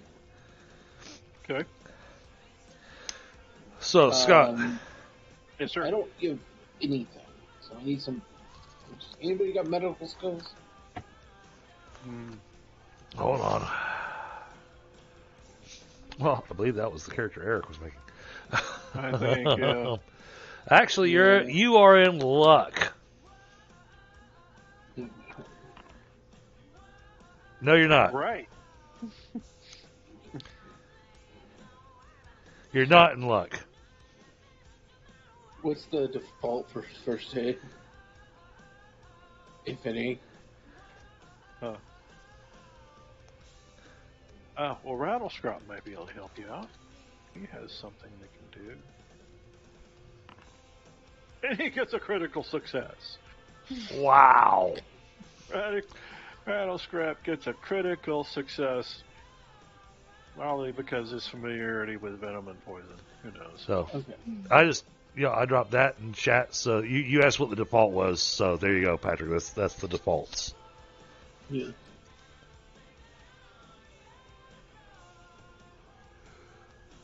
Okay. Alright, so he heals you for the maximum amount the first aid can heal you for. Which, God, what was that? I don't remember. I was more worried about getting this toxin diagnosed to make sure it wasn't going to kill me. I thought you passed your health save. No, he did I not. didn't. Oh. I failed it by 1. Make a skill roll to halt bleeding, suck up poison, give artificial respiration to adrenaline, etc. Unusual problems. Actually, wait, no. I'm pretty sure that's not calculated in. I have fit. Yeah? And I need to make sure that that's. Well, how much did you fail it by? Fit would only give you a +2. Fit gives me a +1. I failed it by 1. Oh. Then you would have succeeded. Yeah, because I just rolled my my HT. So yeah, actually I am fine. well, good. Well, you're all patched up then. Well, Yeah, you remember he was the advantages. he was until the weasel tried to do first aid. Yeah, that's true. Yeah, he just slapped a band-aid on it because it was like 1 HP. Yeah. Well, no. See, I've got the Critical bit. I got success, though. the venom on my coat and accidentally brushed it against your wound. You know. Mhm. I'm joking. Yeah, so you apparently had taken 2 points of toxic damage and the 1 point from the bite, a total of 3. And then you failed your health roll by 3. No, sorry, 1. But I have Right. fit, which we didn't calculate yet. Yeah, so you are good. Yeah. Because, it was a 30-minute cyclic effect. Okay. So that's there you something I might have survived. Yeah, maybe. Until you get to some in Ignacio, he is lucky because that spider venom was nasty. Yeah. Well, I was gonna be really freaking salty if the character I built as a high HT character died to a poison. So this is Yeah. where I'm gonna get a little stupid. I'm gonna turn into Eric on you here, Scott. Okay. Look into this house. That couch and that chair. What kind of material is it made out of?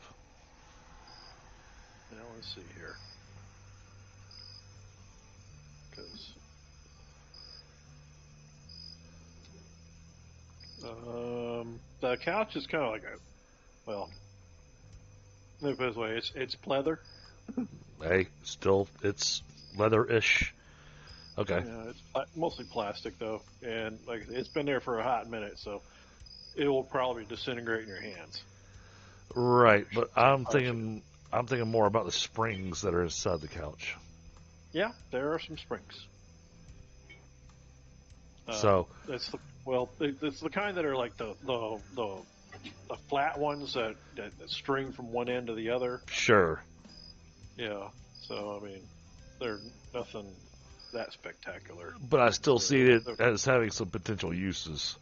Yeah. So yeah, you could probably recover, like 6 or 7, easy probably. So within 10 or 20 minutes. yeah, basically, I don't want to destroy all the sleeping spots. Mm-hmm.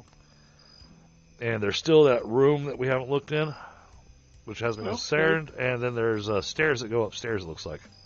Yep, there are.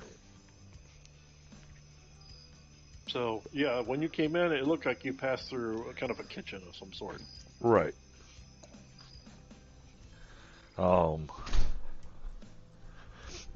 Within limited time, I plan to, I like to do a scrounging roll basically to pick out where the most prime things are to scrounge, but I want to look at the rest of the house. Okay. So this door here. Uh-huh. Do I need to roll a traps or anything on it to go? Do I see anything on it that looks like a normal door? All right, I'm gonna walk over to it. I'm gonna open the door.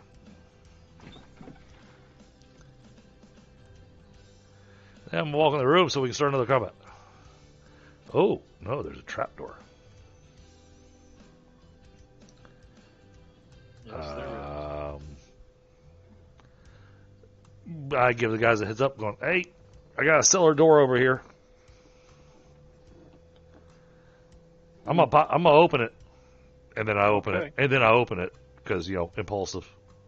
Right. Yeah, I just keep my gun trained on that door in case something nasty comes out. In fact, I move behind this. Okay, we'll try to open it. All I think right. it's a pallet, right? It's a pallet. Well, I attempt to open it, but I don't know what roll I need to make. We'll click on it. Oh, I think it's clickable. It is not clickable for me. Interesting. Okay. Well, you try, and it's locked. So lock picking. Lock picking. That is a padlock. And I need to find out why that's not doing what it's supposed to do.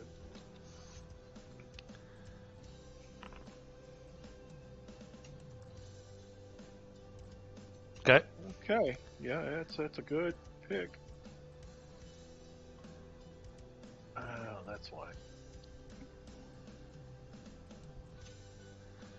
Oh, hey, Ghoulie. I was just talking the other day about the fact that you never show up here anymore. I thought you divorced me. Well, it looks like that active tile didn't get activated. Must have jacked it up somehow. Okay, well, anyway, you open the thing, and you're looking down in a basement. Okay. You can see what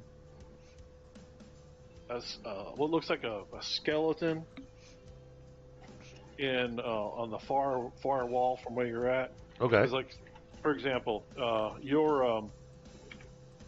your hatch is right there. Yep. The wall of the basement is congruent to the wall of the house. Makes sense. Okay, so that means that the other wall is the northern wall of that room, and so on. Okay. So against that wall, there's a skeleton. It has like a note in its hand, or not a note, piece of metal. Piece of metal. From yeah. Huh? I'm curious, impulsive. I grab it. Okay, well, you'd have to go down to the basement. So I go down the basement. I'll get you in there,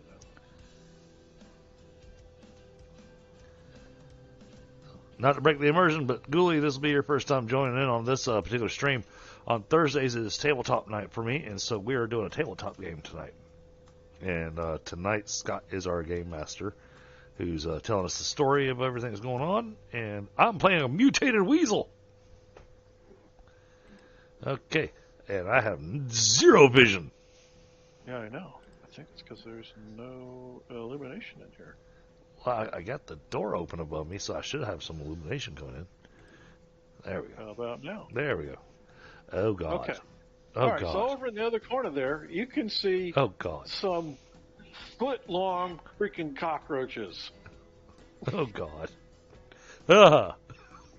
You know, they're fucking huge. And, of course, there's a skeleton over here across from you. I'm ignoring the skeleton. Okay. So we're going to contend with the three gigantic cockroaches, I suppose. Nope, I'm climbing back upstairs and closing the door. Okay. All right, then. I was curious. I found out there's cockroaches, and I go back up and go, yeah, there's something cool down there, but there's some big-ass bugs. Yeah. Oh, come on. Don't be such a sissy. And then I'm sitting there going, grab that chair so we can put it on top of the door. So I go in to look at the big-ass books Okay. All right. So he's talking about, because I'm like, it is just be. It's going to suck for him. I'm putting that chair on top of the door. all right. I'm just opening it and checking down there. With my night vision, I should be able to.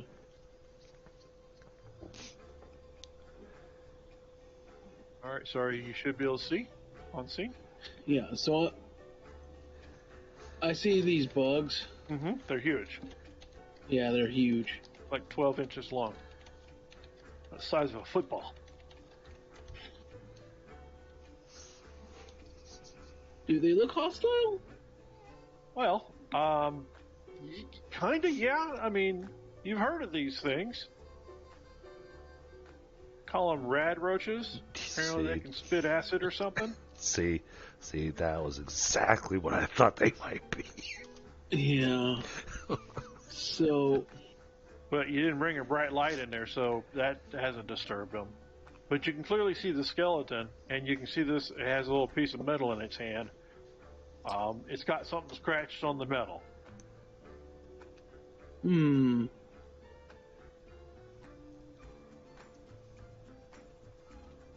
Huh. Yeah, they're around a barrel of something. Well, I go back up and I close the door. And See, I told you, big freaking bugs. I just kind of crouch there. I got my one foot on the door, trap door. I go, anybody here a bit more sturdy, better armor? Well, apparently you scared off the toad. He left. No, he's back at the truck. Because I ain't got no armor, and these things spit acid. Do I look like I'm wearing armor? You got a jacket. I don't really have the skill for that to know that is the problem. So I don't know. Hold on. Wait. Stay on top of the door. I got an idea. Give me a second. All right. I'm going to go explore around the kitchen. I'm basically going to do a scrounging mission Uh-huh. to see if I can find some components to make a rudimentary Molotov cocktail. Yeah, I mean, Nash could just shoot him too. I mean, his thing. Apparently he's, well, I'm good with that. Or just shoot him with a shotgun too from up there. Well, my idea was we want to do something where we can get rid of them all at once. Is a good idea. Wait. Yeah. Wait. So don't we have to He's worry about... got a good point. Because that's a ladder going down there, right? Yeah, there's a ladder. Oh, yeah. In that case, yes. Step off the door. Okay. I still think a Molotov cocktail might be a better plan. I'm swapping weapons over to my rifle. Okay. You know some cockroaches can fly, right? Yep. Like I said, swapping weapons over to my rifle. I'm going to stand. Where should I stand where I can get a bead at them from up Probably, over here? Okay. that area, I would say, if you were going to try to get a beat on one and just blink them from there. Yep. I guess I'm gonna step off away Okay. and keep my shotgun aimed at the Hit the hole? at the hole in case Okay. one of them tries to like fly out or some shit. Yeah. All right. Okay. All right, so y'all proceed to exterminate the rad roaches in certain order. Okay. So those are gone. Go ahead and mark off a couple of 3 rounds there, because I'm just going to say you sat there and aimed very carefully and blew their little faces to kingdom come. That was exactly what I was planning on doing. Okay. So, Yeah, not unknown in Texas for someone to take a firearm and rid their house of roaches. So even now. All right. Well, then I'll head back downstairs. All right, so go back downstairs, and so apparently this guy, most of the clothing's rotted away. Got maybe a belt buckle left, some shoes, stuff like that. Anything that could be eaten by a rad roach or some other vermin is left. I'll take the belt buckle. Okay, yeah, it looks like it's about 3 inches across, I'll climb down with him, or but 4 by 3, Bottom line, it's like one of those rodeo belt buckles. I was saying, I figured it's a rodeo belt buckle. I can still make use of it. Okay. And of course, he has this piece of metal that looks like he scratched some sort of message on it. All right, so take a look at the piece of metal, and I read and speak Texican. I also read and speak. Hold on, did I pick up any extra languages? I probably didn't. Languages. No, I've just got Texican. All right.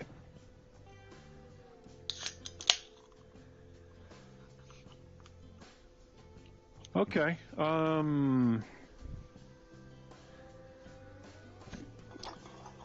Give me, because it's in English, so give me a roll at -2 All right, to read it. So that's IQ at -2. Yeah.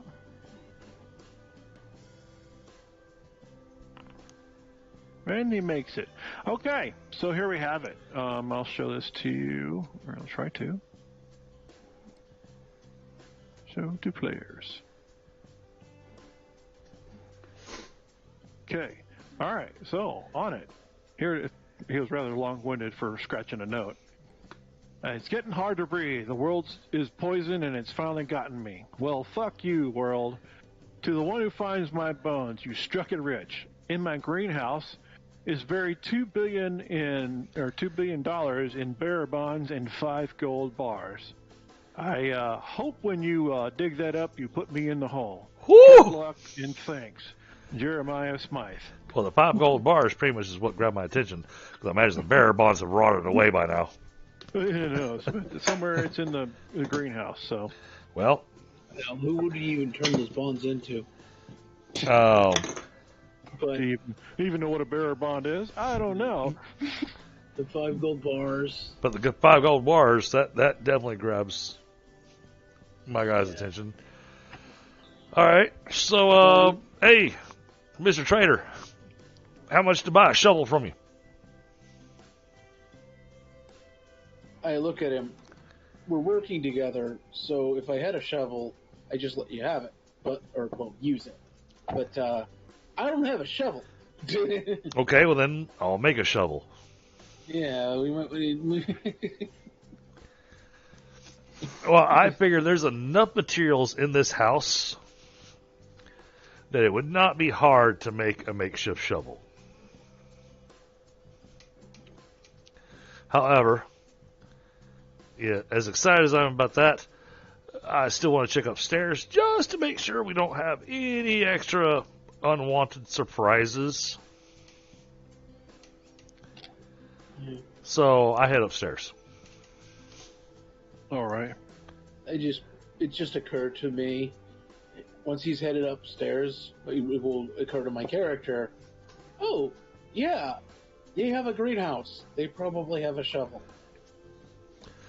Well, but the only thing that'd be left of it would be just the metal piece, the actual. It depends on how long it is and what conditions, but it's possible. But I want to check upstairs first before doing anything else. Make sure we don't have any extra trouble possibly coming down or anything like that. I figure with the gunfire and everything, if anything was up there, it'd probably be coming down to investigate the noise. But I want to play it safe, so I head upstairs. Of course. All right. And, well, I want to play it safe, and I'm curious. What's up there? What's up there? What's in the box? Wouldn't you like to know?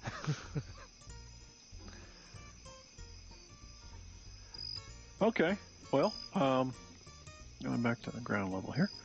All right. So, over, of course, in this spot over here, you see like an old shelf. Has a couple like ceramic knickknacks on it, stuff like that. Where? Over here in the corner of the room. Okay. Well, I was talking about actually going up the stairs. So that's that's underneath the stairs. Yeah. So you'll need to go over here and up the stairs. All right. It should actually work. Okay. Attempted movement collides with at least one floor ceiling. Oh, brother. Okay, that's fine. We'll fix it.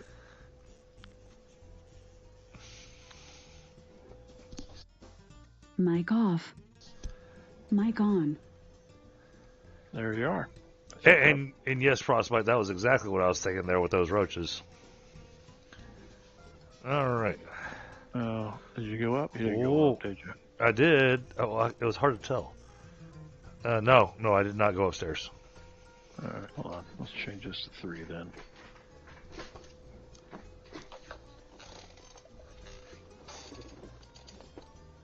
Okay, I think you're up there. Or not. Yes. All right, 2 doors. Mm-hmm. And there's a hole in the floor. Okay. Yeah. Yeah, you can actually see below it. Everybody, because there's a hole in the ceiling on the first floor. All right. Well, then Which I didn't mention because y'all didn't look up. I am going to carefully make my way across these boards. Do I need to make any kind of roll to go? All right. How safe is this floor to step on? Well, it looks pretty bad. But you might be able to, go either to the north wall and scoot that way, or the south wall. Yeah. Well, going to the south wall, I gotta go around the stairs, which means I gotta walk over this patch of. Yeah. So that's yeah. So I'm gonna go north wall. I'm gonna open this door here. Okay. Oh. And apparently now I'm on the roof. Well, apparently you found the roof. I don't know how that happened, but okay. Interesting. Yeah, I can't even see the door to click on it. That's, well, yeah, wait, here we go. Happened. All right, so I got it. So I opened the door, but unfortunately, all I can see is roof tiles. That's interesting. Okay. Wait, now? there we go. All right, I can see inside this room now. All right, got some bed framing there. Yep. This old bed frame looks like an old lamp. Yep. Some sort of chest of drawers. So that's definitely wood. It might be Walmart particle wood. Who knows? It's probably had rotted away because it's all glue. Exactly. But I'm going, okay. So I'm just kind of taking stock in this. What is this? Huh. That is an interesting piece of equipment stuff there. It looks like it's got louvers on the front of it. And definitely electrical because it's got a cord. It's a space heater. Maybe. There is a space over here on the wall. or it was. Maybe it may or not be. About the same size as the thing. Okay. Well, I'll plan on taking that with us. Okay. Basically adding stock to the trader's cart. All right. Because one of those things is being a scrounger or whatnot. That looks like it's of value. The frame looks like it's of value. Mm-hmm. And all I'm doing right now is just kind of taking stock. Mm-hmm. And more specifically, trying to make sure. Oh boy, this is a tight spot. Oh, can you name? You never fixed the name of the truck wagon. Yeah, I know. Right. Got sidetracked looking for a job. Got Which, by the myself way, I found one. right on the edge there. I'm gonna open this door. All right, and then you hear someone say, "Hold it right there." Oh, well, I opened it from the side, so I can only see down to here. Mm-hmm. Yeah, I'm gonna holler out, going, "All right, are we gonna do this friendly like, or are we gonna do this unfriendly like?" Well, it didn't sound like you were too friendly outside and downstairs. Well, when the spider decided to attack me and bite me, that wasn't very friendly. When the plant decided to attack my buddy, that wasn't real friendly. And I'm sorry, roaches just freaked me out. Hmm. Well, didn't know about the spider because it didn't go back behind the house, which is where I heard the other shots from. And yeah, I saw the plant. Went around it. Wasn't too hard to do. Avoid that. Well, So, and there's one of you and there's 7 of us, so. Uh-huh. At least that's what you think. That you and that human and snake boy down there. I seen you through the hole in the floor. Yeah, so that's all you see, but I still got all my So guys that- outside. That makes you a liar. No, you didn't see the bullfrog, and you didn't see the coyote, and you didn't see the Doberman. See? Well, now you're done making stuff up. No. Well, then again, I still don't know. I lost the Doberman a while ago, but he was an asshole. He was useless. Yeah. Technically, there are 7 of us if you count the horses. Oh, shut up! No.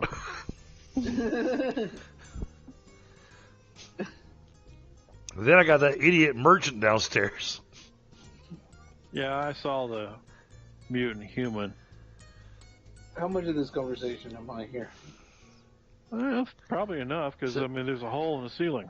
Yeah, From where you're at. I was going to say. You're at least definitely hearing my side of it. All right, well, what's your name, sir?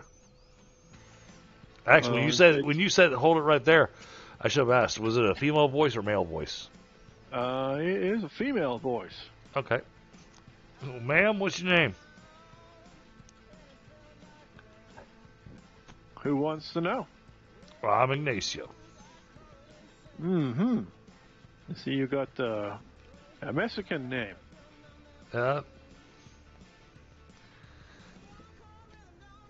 Yeah, if you say so. Well, sounds like it to me. I am Isabella Rometa.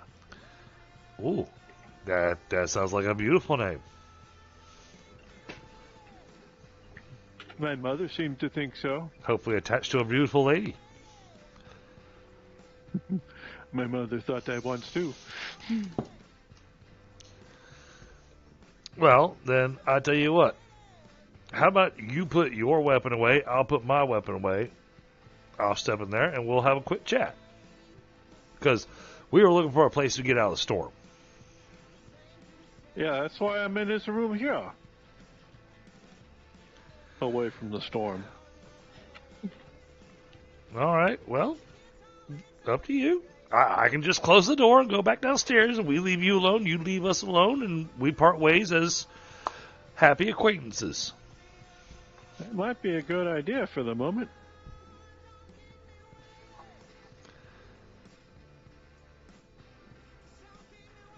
That's one nasty looking weapon you got there along with that hammer. Yeah, it's my door opener. It's an axe, actually. Oh, well, like I said. Sure you can see okay? It's a little dark. I understand you might not be able to see. Actually, I see just fine. Okay. Just your token was designed where it looked like a hammer. That and half of it's covered up by darkness. Yeah. Well, she's also got a M14 Springfield. Oh, this is Eric's character. Yes, it is. He's apparently had to stop at the pharmacy on the way, so Okay. he should be here anytime now, I think. I don't know. All right. Yeah, I remember his character's name. As soon as you gave me the name, I was like, oh, okay. All right, well, I can close the door and we can be on our way, but if you're out here by yourself, dangerous to be out here alone. Indeed it is. She says, yes, it is definitely dangerous. We're trying to go through the back room, the kitchen window, I think. Oh, I didn't try. Well, that's true. You did try, and then you came through. Sounded like a herd of elephants to me, but I think you were in a hurry. I was. A buddy of mine was in trouble. Okay, very well. At least I'm calling him a friend. I'm still not sure if he is. Mm-hmm. Yeah. Okay. Well, we all got, screwed and stuck together against our wishes, so Is that so? we're having to make do. Well, everybody except for the snake. Yeah, he didn't seem, that's the word. He was not equipped like y'all. I noticed. Everyone, all y'all are having, this, rifle? Actually, I'm the only one that's got the rifle. Oh, okay. Well, Everybody else sold theirs. she wasn't paying that much attention. I see, you're a connoisseur of fine weaponry like myself. I do like a fine firearm. Very well, yes. Where'd you procure your, rifle? Payment. Matter of fact, it was still covered in gun wax when I got it. Yeah, very interesting. I too have a similar story. Let me guess. Asshole cow, big horns. Well, it was a bull, yes. Full of shit. Asshole cow, full of big horns. Yes. I think your employer is perhaps my former employer. Okay. And they had, and well, so tell you what, why don't you come downstairs with us? I'm gonna kind of grab a few things because I see some things that'd be useful. All right. Well, I understand. But you come downstairs and we all put our weapons away and we all be friendly alike, and let's see where we can go from there. Does that sound amenable to you? I think it's acceptable. By the way, I know you still got your weapon out. Anything interesting in that room? Other than a dry spot to sleep? No?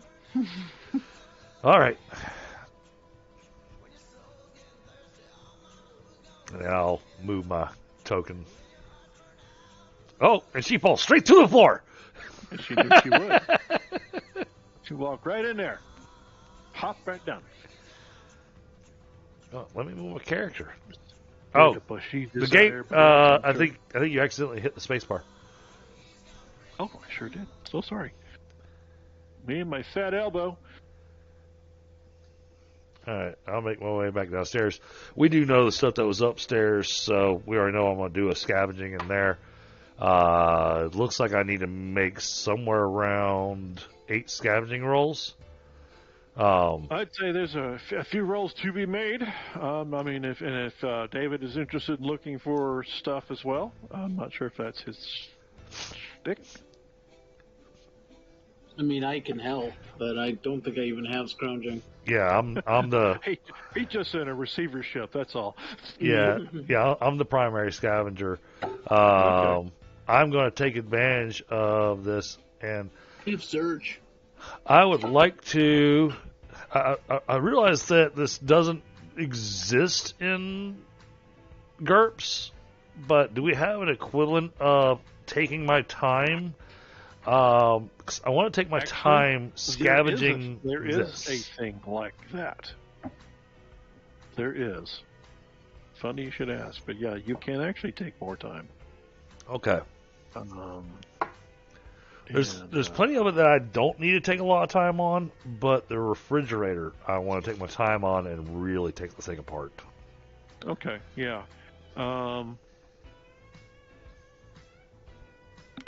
Here we go, right here.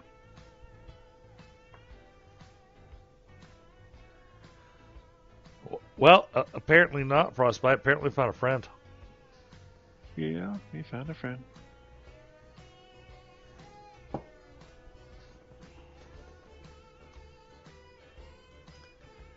If anybody's going to scavenge, let it be a weasel. Yeah, of course, right? All right, so for example, if you take 2 times the normal amount of time that normally does for scrounging, you get a +1. Okay. 4 times +2, 3 times, 8 times +3, Oof. so on. And 30 normal. if you super slow, like at 30 times the normal time, +5 And what's the normal amount of time for scavenging? for scrounging. Yeah. Good question. Let me go back to. I may have to actually look that up.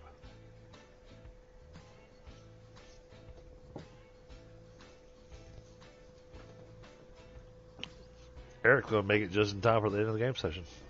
Maybe. Let's see here. Hope he makes it at all. Of course. You know, it does not really say. Good night, baby. Sleep well. You too. So, GM's call. I mean, I'm supposed to be really good at scavenging. I mean, I've got a 17, and you know, if we do it like with the spellcasting stuff, here it is. Each attempt takes an hour. I found it. It oof, was takes an hour.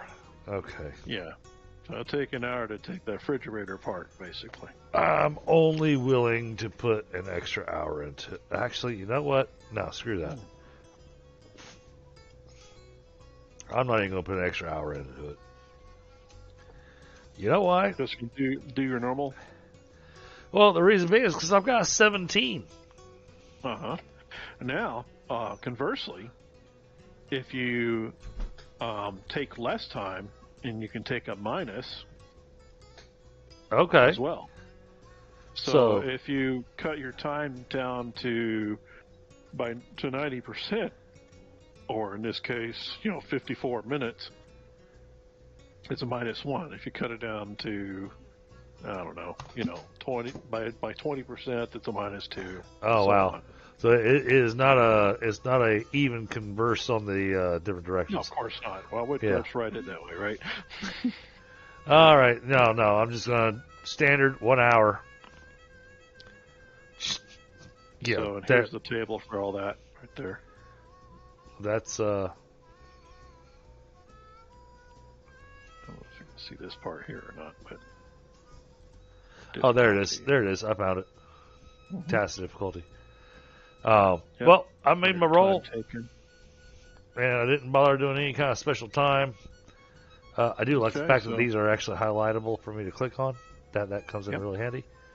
Yep, and I can export that later if you want to put it in your game. Yeah, that'd be awesome. Okay.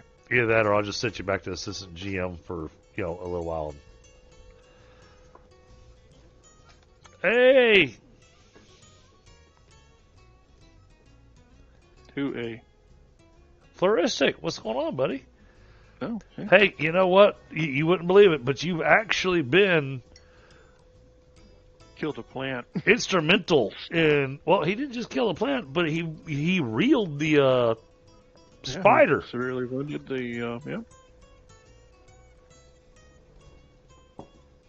big ass spider tried to eat me, and you shot it, With the shotgun. and you managed to miss me, so that was good.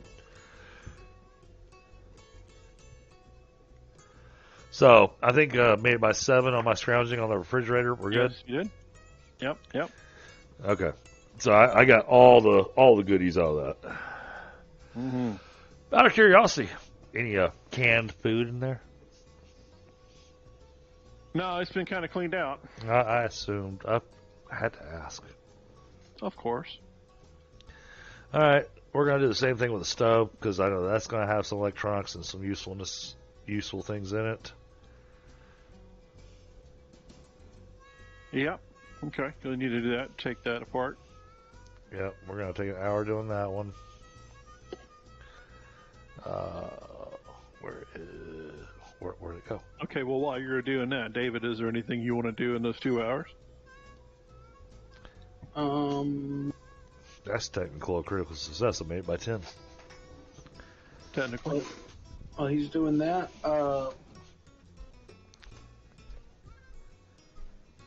we sold the greenhouse coming in, right? Yeah. Well, I don't want to go in there yet because there might be more demon plants. He's gonna go steal my gold. Maybe.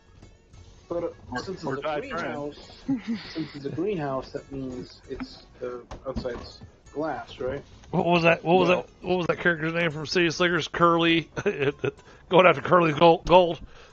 Yeah, I think so. So yeah, you could tell that some of the glass was remaining in the greenhouse window frames and stuff. So I mean, there's glass. Basically, I want to give the greenhouse a big. I want to walk around the greenhouse, giving it a wide berth. Okay. And see if I can see anything that looks like a shovel or like some place where garden equipment might be kept. Okay. All right. Well. Okay. So. Yeah, you do kind of get close to there. There's a clump of bushes and that large tree at the back northeast corner of the greenhouse. There are some things in the bushes. Yeah. And one of them does happen to be a spade. Okay. Yeah, you think I wouldn't give you an opportunity to try to dig these things up? Mm-hmm. Well, you might have expected us to have to figure something out. Well, y'all survived, which honestly, I can't believe this spider just took it in the face like it did. Oh, it did. So. And I'm happy it did after it bit me because I was like, I mean, my brain. As soon as I hit one, I was like, I am so screwed. Question. Yeah, next move would have been to drag you down the hole. So what we need, Dave? So does it look like any of the bushes near that spade look like they might want to take a bite out of me? Well, that's a very good question, David. You may need to make a Botany check. Yeah, a botany check or an IQ check at, I think, -4 to determine if that, or if you got naturalist, that's also a usable skill at -2. Actually, naturalist at regular would be fine. So many skills I normally have, and like 90% of my characters I do not have. Okay, so. But based on your recent experience, none of the plants over there in that area look like the plant that tried to eat you. Well, I'm not going to try anything without anybody here. Other important question: what time of night is it? Well, 2 hours now, so I'd say probably 10 o'clock at night now. Yeah. So Okay. I'll just go back in from the rain. And Okay. say, you don't need to make a shovel. There's one out there. Tracking mud everywhere. Yeah. All right, awesome. All right, you want me to take apart the furniture before or after we sleep?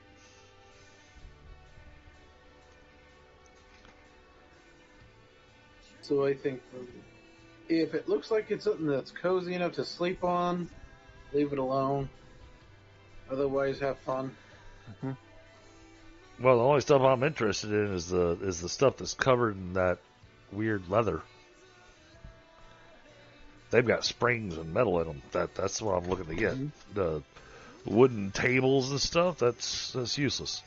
And then there's a thing upstairs. I'm gonna go upstairs and just grab that. I'm not even gonna bother taking it apart. Well then, wait till the morning. We didn't get much sleep last night, or I didn't.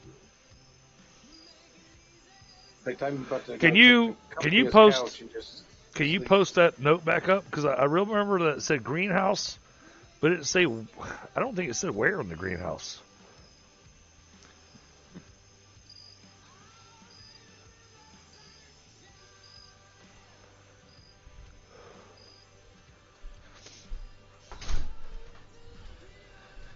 So there's any.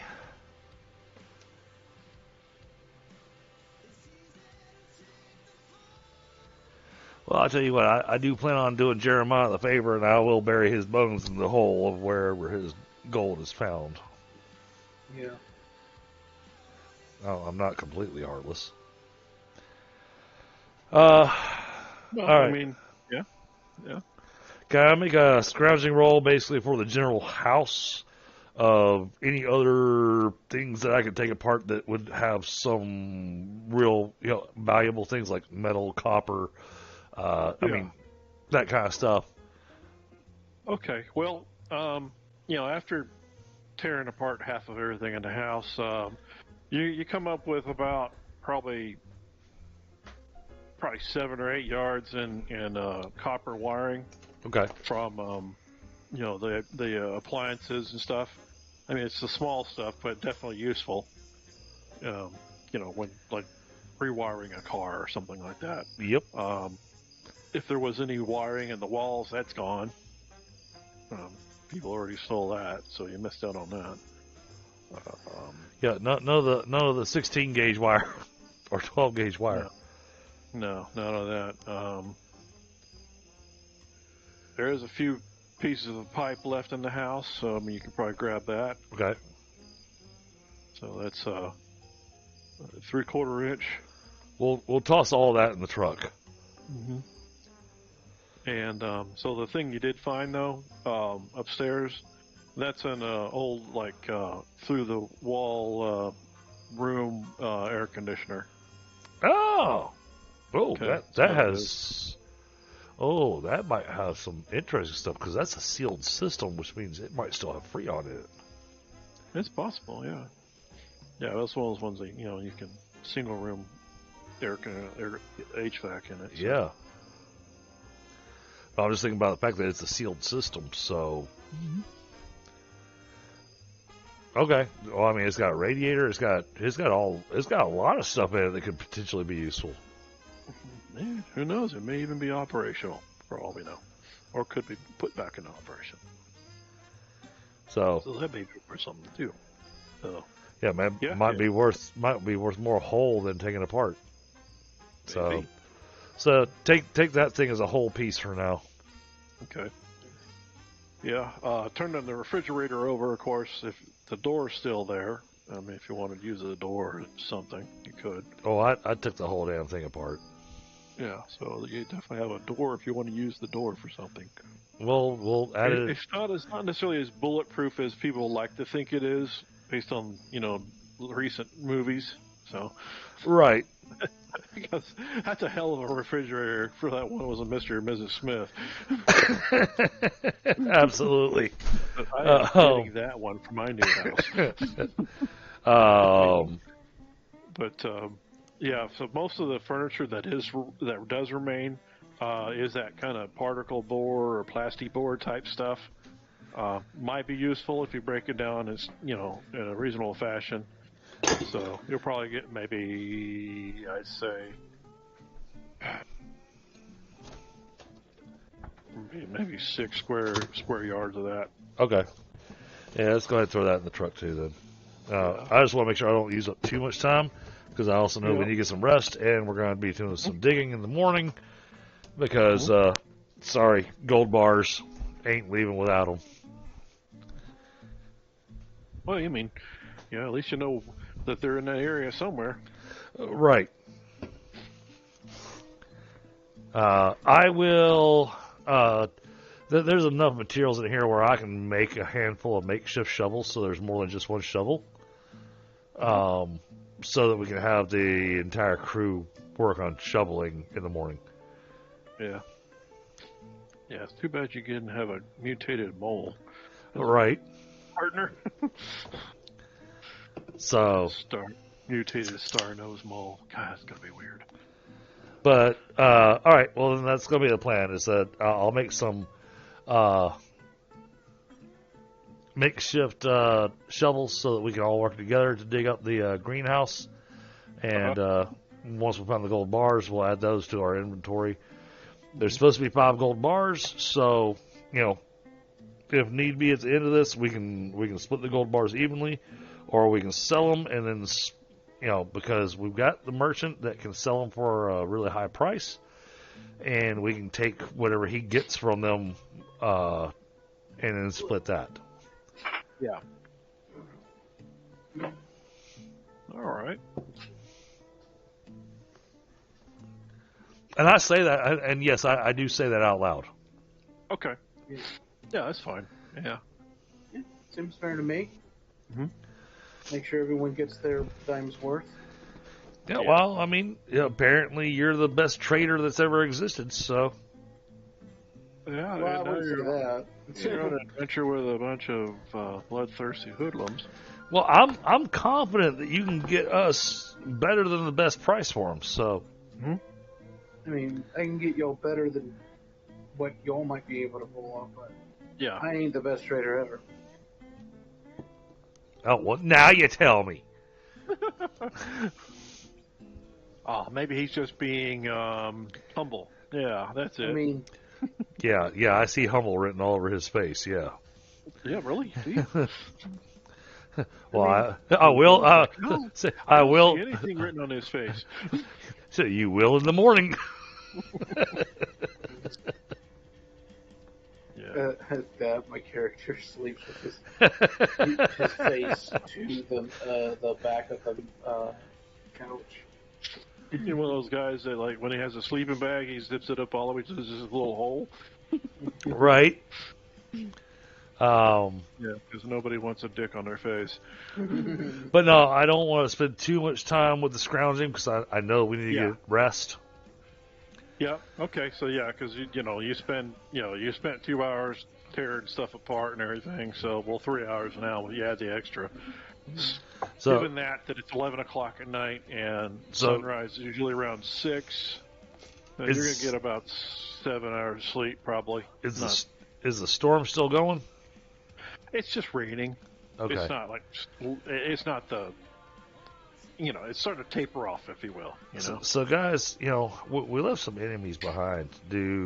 Are we okay with all of us sleeping at the same time, or should we set up a watch schedule? I'll take the last watch. You got what? How many folks you got here? You got Snake, Coyote, Isabel, Human. I'll take first watch. And you got 6 hours, 7 hours of sleep, or 7 hours of watch. So I'll take an hour and a half. Yeah, it's going to be about an hour and 20 minutes per. Yeah. Let's do that stuff all the time. Determine how many hours per shift is going to be for the watch. Of course, it's not like any of us have a clock that works, so. Well, you never know. But yeah, I can definitely, estimate, I guess. Yeah. But basically, split it up so that, just in case. Mm-hmm. Yeah. Yeah, basically, if you're getting 4 hours of sleep, you're fairly functional the next day. It's all 8 hours, however, of course, is, optimal. Yeah, I mean, and honestly, I know we're on a time crunch, but there's nothing wrong with us taking, enough time for everybody to get enough rest. Yeah, true. Yeah, because we're like at the end of the second day. Yeah. So yeah, okay. Yeah, we're into the second day. So yeah, y'all gotta get hot. Because we had how many days? 5?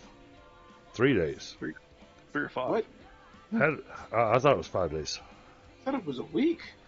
A week. Maybe it was a week. How do they even know what a week is? So, It's been 7 days since your times. but no, I think that for what we've got going on, it'd be advisable for everybody to get a full night's rest. Even if that means some people kind of quote unquote sleep in. Mm-hmm.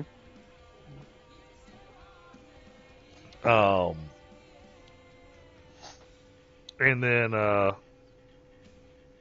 course, I want to throw out the whole thing of gold bars. That's money in the pocket, guys. We need to go dig up.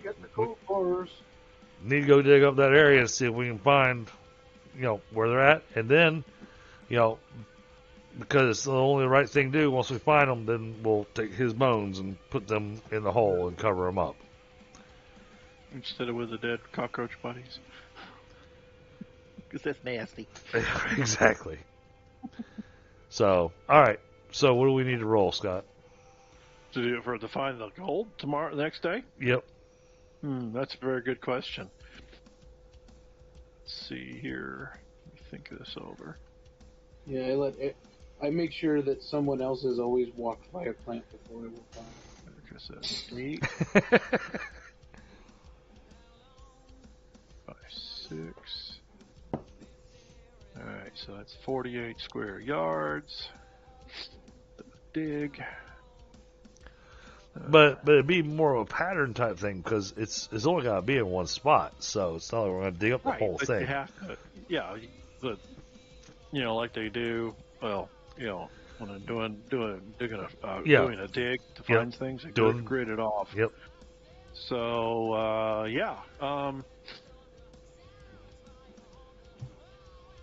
And the question is, how much time are we looking at? That is a real good question. How long is it? How much is it? How deep will you think Smythe buried it? Good question. 3 feet. Well, if you wanted that to be his grave, 3 feet at the most. Maybe. well, if you wanted it to be his grave, maybe 6 foot. It wouldn't be 6 foot deep, because. And here's the other thing that you probably haven't accounted for. How long has Smythe been down there? Oh no, I accounted for it, but I'm also going with the whole greedy weasel. Okay, because it might be under a tree for all we know at this point. Right, but inside greenhouse, so we know that we can look within that perimeter.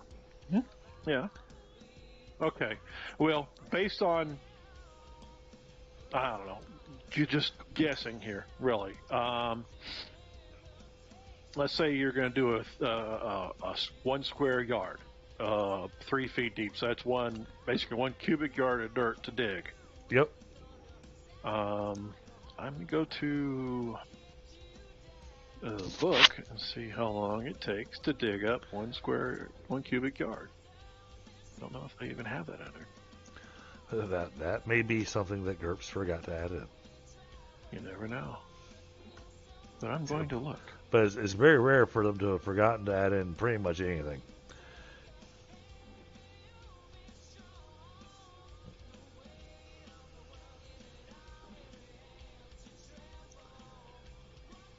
Oh, wait. If that thing's in a chest,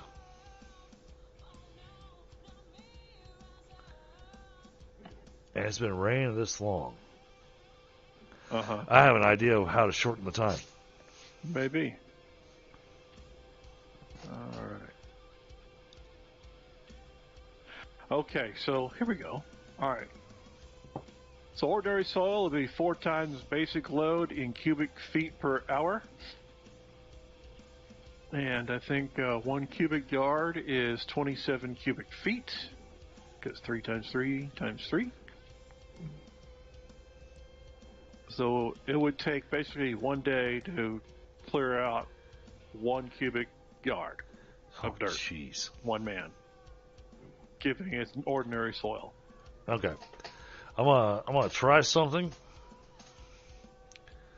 If it doesn't work, we'll come back to this location after we finish the job. Yeah. Yeah, and you've got, like I said, in 48 square yards of area to dig. So Right. if it was the last day, it would take you 47 days to go through all this and have it all tore up. I have no way to know how long this guy's been dead. Uh-huh. But I'm going to assume that he's been dead for a while because it's nothing but skeleton. Yeah. And most of the material on him had rotted away. Yeah. With that kind Rotted of or idea. Because it could have been eaten away too. Those were roaches. But with that kind of idea, with the way that the storms and everything are,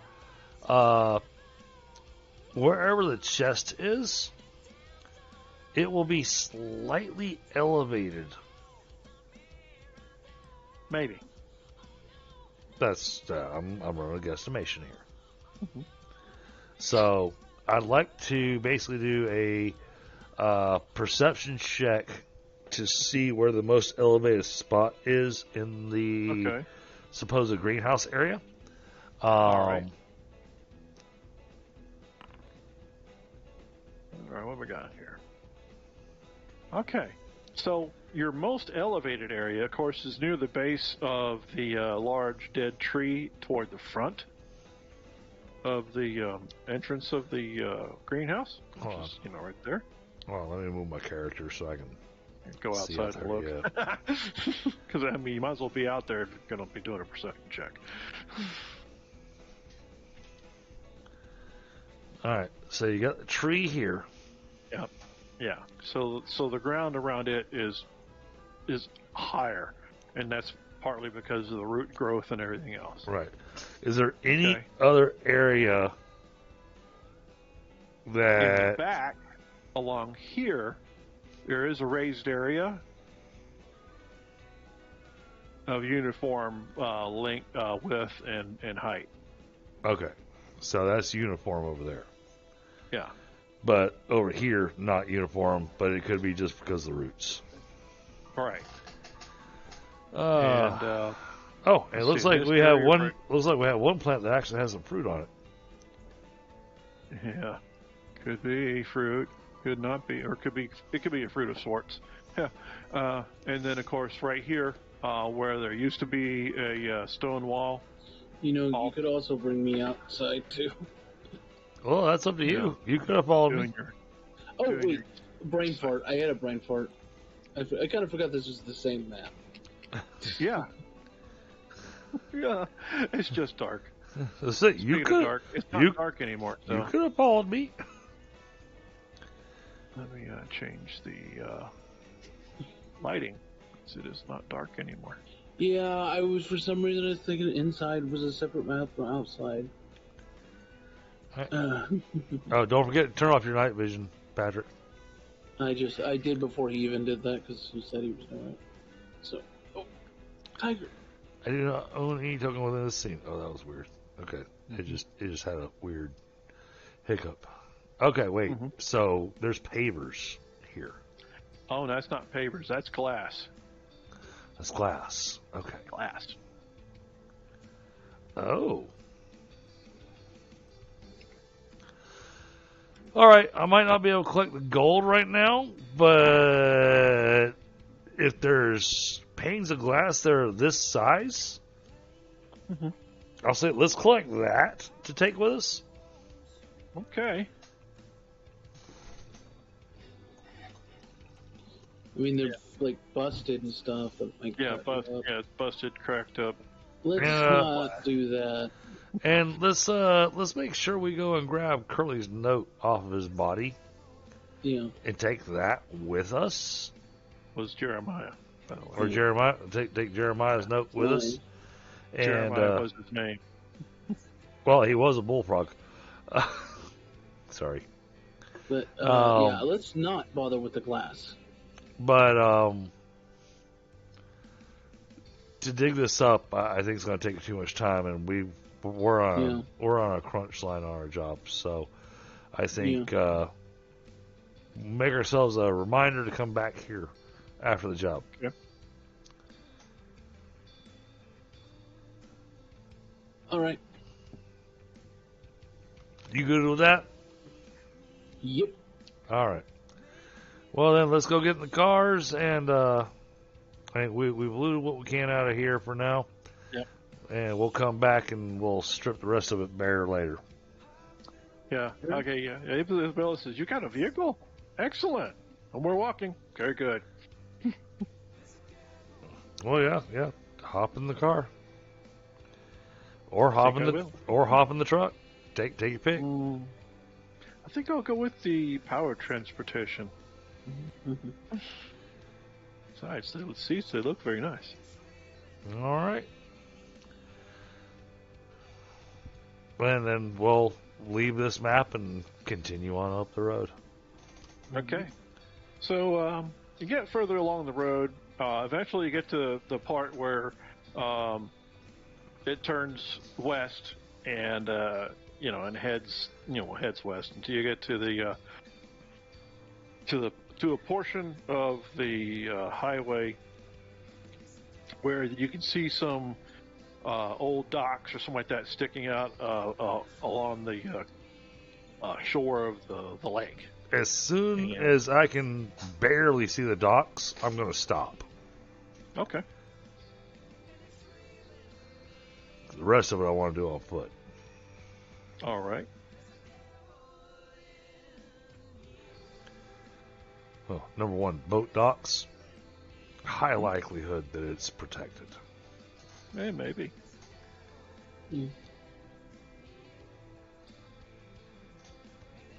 So we'll carefully make our way up there. I'll do my camouflage. I'll do my stealth. Okay. I'll basically tell the crew going, give me a second to go investigate, and then I'll be back. Okay. All right. So you head off, and you're camouflaged up. Do your stealth. Let's see, 2. All right. So plus 2 to the stealth. Add 2 to that to the stealth. Makes it by 5. Okay, so you get within about maybe 30 yards or so of the docks, and you can clearly see that if there were any boats there, they're for the most part wrecked or half sunk. There are 2 huge pieces of like aluminum pontoons, so probably could do something with those. Okay. But otherwise,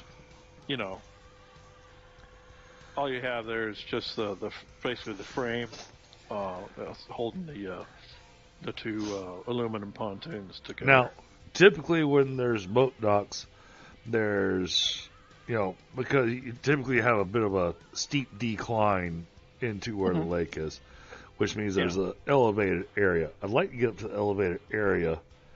Okay. Well, I'll be back towards the highway. Okay. Yeah. So yeah. But I want to get to the highest elevated area I can while I'm camouflaged, and I want to use my scope to basically scope out across the lake. All right. Okay. What do I see? So on the shore, which is really not that far away, you can see the kind of an open area, obviously with a few buildings. A lot of them are kind of in really poor condition, if not totally destroyed. You can see remnants of that stuff. But the area itself, like the grass is mowed, and you can see a fence that's, it's intact. Okay. And there's kind of a beaten path, you might say, along that fence line. And you can see kind of what appear to be like a three-legged trash can moving along a path along that fence. Uh-oh. Actually, there's more than one. Droid. Okay. Uh, So no people. No, you don't see any people. I'm going to. And I realize this will be boring for chat and for the guys, but I'm going to spend an hour studying that area that we're supposed to be heading to. Okay. I'm really wanting to get myself a true, full assessment of what we're walking into. What can I potentially take out from here before we go in? Okay. All right. Visual perception, please. All right.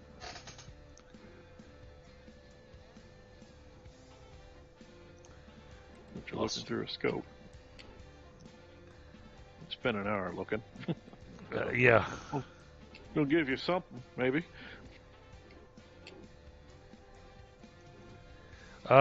Keep in mind, I also have. Do I get the bonus for my telescopic vision?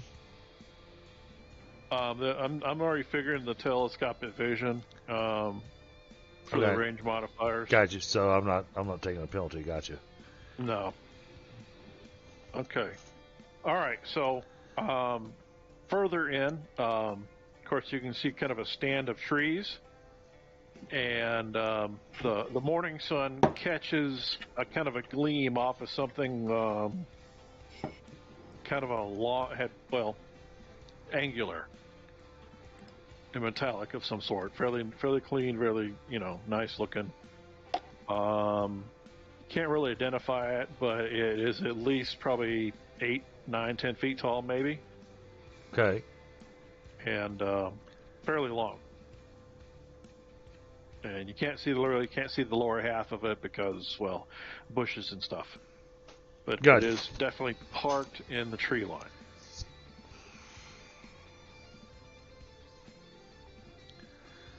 Okay. Well, and then I'll do a slow scramble back down the hill to go talk to the team. Say, all right, this is what I'm seeing. We got pontoons available that we can turn into something that we can take to go across the river or the lake. However, I feel like I need to take a little bit more time studying the area we're going into. And okay, I'll show you a picture of the thing of the little roving things. Okay. It kind of looks like that. Okay. There's a couple of weak spots there, so they do have a. Looks like they do have something that would be considered vitals. Yeah, maybe. It is a machine.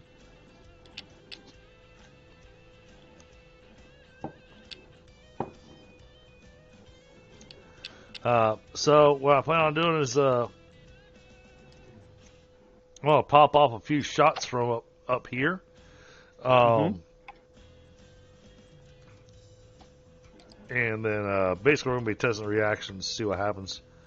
What do you guys think? Oh, and Patrick's leaving, so so we can do a thing real quick. No, man, go do your thing. I need a second to take a bio break myself. Okay, do that real quick. Hey, Grant, we're also kind of running up towards the end of the game session.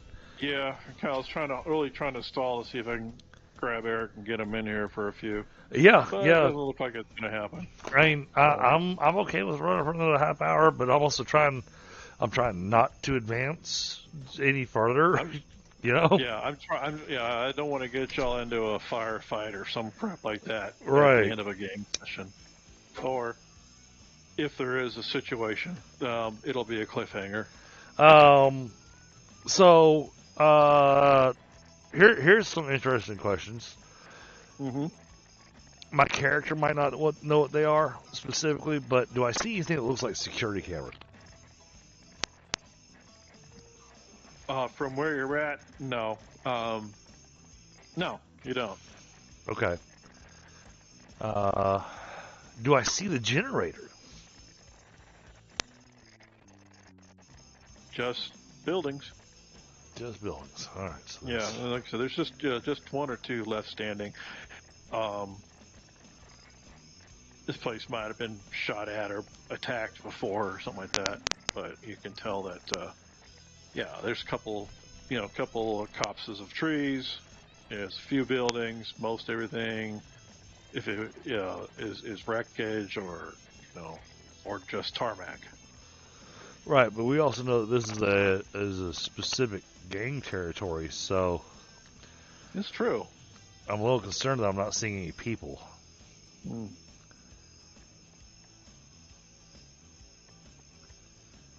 Unless it was a rumor. Could be a rumor.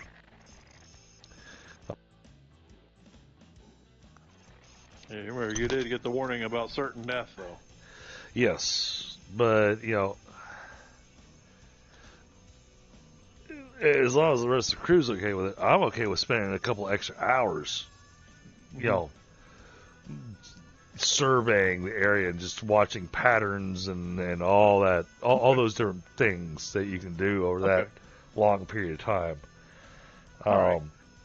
Well, basically you can tell that there's probably at least a mile of perimeter along the southern shore of the lake area that you're looking at. It's fenced off. Occasionally, you see the little three-wheeled legged looking robots patrolling the perimeter. So far, at total count, maybe 7 or 8 total. You think? Okay. But no more than I'd say 2 in any 100-yard area. Okay. Their patrol frequency is kind of random, but the route isn't. So, and the only other thing you've seen, of course, was the large object that's in the tree line, and like I said, and the closest buildings you see, like maybe an office building of some sort. It's really mostly wreckage, but you can kind of see and what appears to be the wreckage of an aircraft bunk, for aircraft. Okay. I do want to hold off until next session before I actually take a shot. Yeah. Okay. Well, I'd rather have the whole crew here when I'm getting ready to start doing this because. And before you kick over a hornet's nest? Yeah. Yeah, absolutely. That's understandable. Yeah, and I gotta get up early. We gotta go pick up the kids and do a bunch of stuff tomorrow. I mean, I was just watching this because I'm trying to figure out how to get rid of these bees that apparently have made a home in my attic. But they're not honeybees, but they're not wasps, they're not hornets. I can't figure out what they are. But they've obviously made a nest inside of my house. Oh. They might be the small little yellow and black ones. Yeah, but they're not yellow jackets. Yeah, no, they're like a wild honeybee. I think that's what they are. They're mean. They deserve death and fire, or fire and death. Well, I can't do fire because they're inside the house. Yeah. Well, yeah.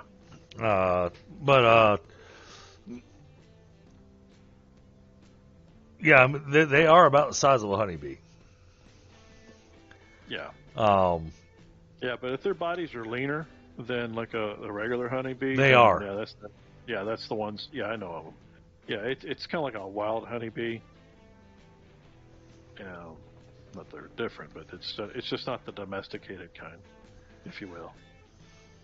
So, yeah, I would call it a pest. So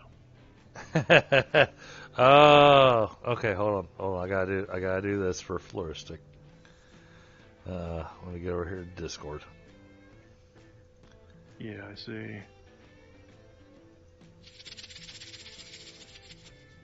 Maybe. Yeah, but you're up there sitting on the what used to be 820 with a rifle and scope, looking at what's the Joint Reserve Naval Air Station at Fort Worth. At least Okay. the remains of it. That's what you're really looking at. That's what I'm basing it off of.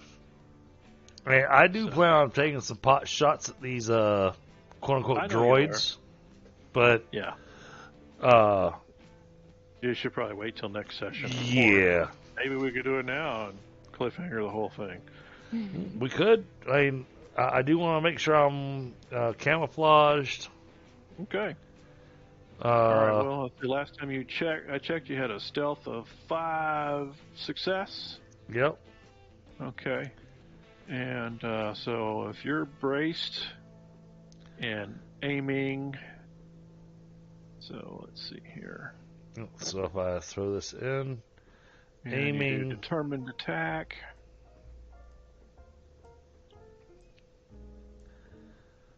and it looks like they have a. Yeah, I'm looking at the green light that's on the bot, and I'm Okay. picturing that as kind of a vitals area. That would actually be sensors in my book. Okay. Well, All right. that's what I'm going to aim at. Okay. Okay. Okay. So that target. Okay, the whole target itself is size modifier -1 Oh, okay. because it is small. Right. So that's -1.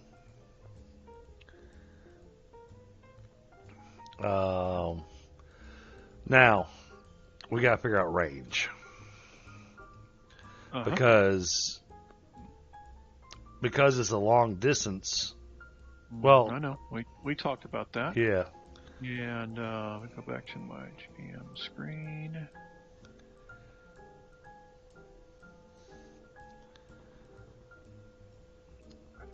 Oh shit.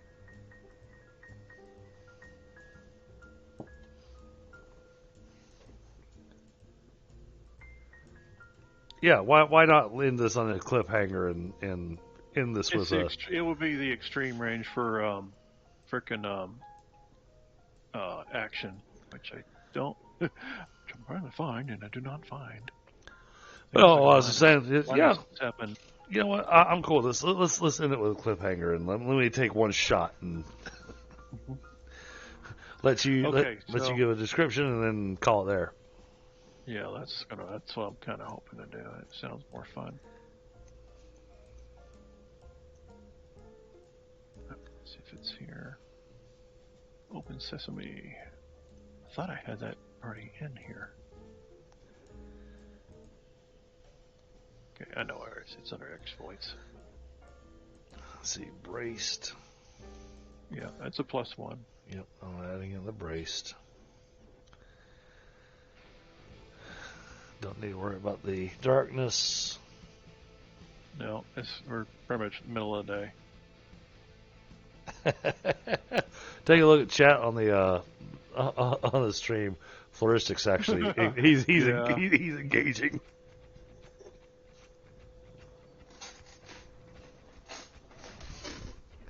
Who the fuck are the range bands? I love the fact that he's referring to his Roombas.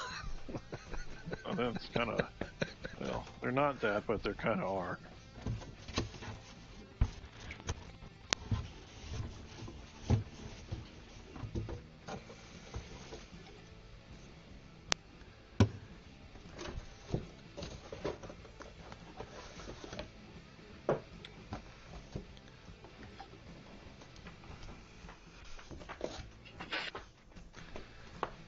Monster Hunters 72. Okay. Oh yeah, Scott, thank you very much for going ahead and running the session tonight, even though we were short on players. Yeah. That's fine. I think this is the one. Okay, I'm back. Sorry about that. I think chat has enjoyed the interactions. Yeah, get. Yeah, I mean, yeah, very happy to run the game. Yeah, I heard you, Patrick. Sorry. Yeah. Just want to make sure I recognize that. Yeah, I heard you. Heads up. I'm getting ready to take a shot. Uh huh. Yeah, I'm trying. I had these range bands things on my thing, but for some reason I lost them. I forgot to do the other part, which was range simplified. Page 21. There we go. I've been looking all over. Gonna attempt to wreck the sensors of one of these bots, and then see exactly what kind of hornet's nest I stir up. All right, so we're at over 500 yards, so that's a minus 15 on the range bands. Jeez. I know, it's crazy, huh? Well, that's why I talked to you about the long range penalties, and we were talking about using the long range penalties that they had instead of the mage book. That's why I was asking. Yeah, for this game, I'm using the Monster Hunter range bands. But actually, I don't think it's that far. I think I figured it out. It was less than that. Okay, so it's minus 11, not minus 15, minus 11. It's rifle range. Okay, of course you're taking the aim maneuver. You're doing all-out attack. You're braced. Plus anything else like your telescopic vision. Yeah. Oh, that's right. That's right. My telescopic vision that reduces your range penalty too. Yep, that reduces it by 3. All right. Mm-hmm. Determined. And the range penalty you said was 15 minus my telescopic. Telescopic is 3, so that puts it at minus 12. Yeah, and you're using the reflex sight accuracy and all that stuff too, right? I don't have the reflex sight added in. Yeah, because you got that on there now. Yeah, and the reflex sight gives me an additional plus 2? I think so.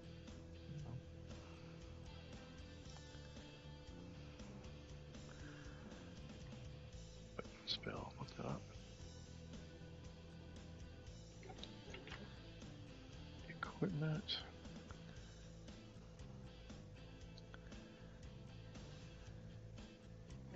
Reflex sight. Oh, I understand Frostbite. High Tech 156. But I think we're about to take one hell of a shot because I'm going to shoot this guy's sensors and from well over a mile away, and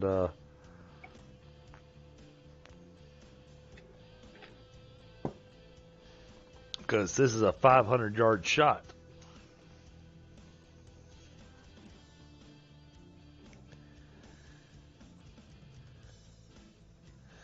So then if I add in the range, all right, there's that. Okay, well, I need to be doing it this way. Yeah. Plus 2 red dot. Is that what I said? It was a red dot? Okay. Yeah, it was the tritium one. I remember now. Hold on. Plus 2. Plus 2 red dot. Move those 2 out of there. And then plus 3 telescopic. And then minus 15 range. Okay, so it's going to give you plus 1 to your accuracy for the aim. It's not a super long range sight, but it's pretty close. Oh, okay. All right. You know, your weapon already has a 5 accuracy, so. Yep, yep. Put in those things. I don't know what that is, so I need to remove that. And the red dot would be a +1 instead of +2. You said? Yeah, yeah, because it's not a long range sight. It's more of a close in shooter type sight.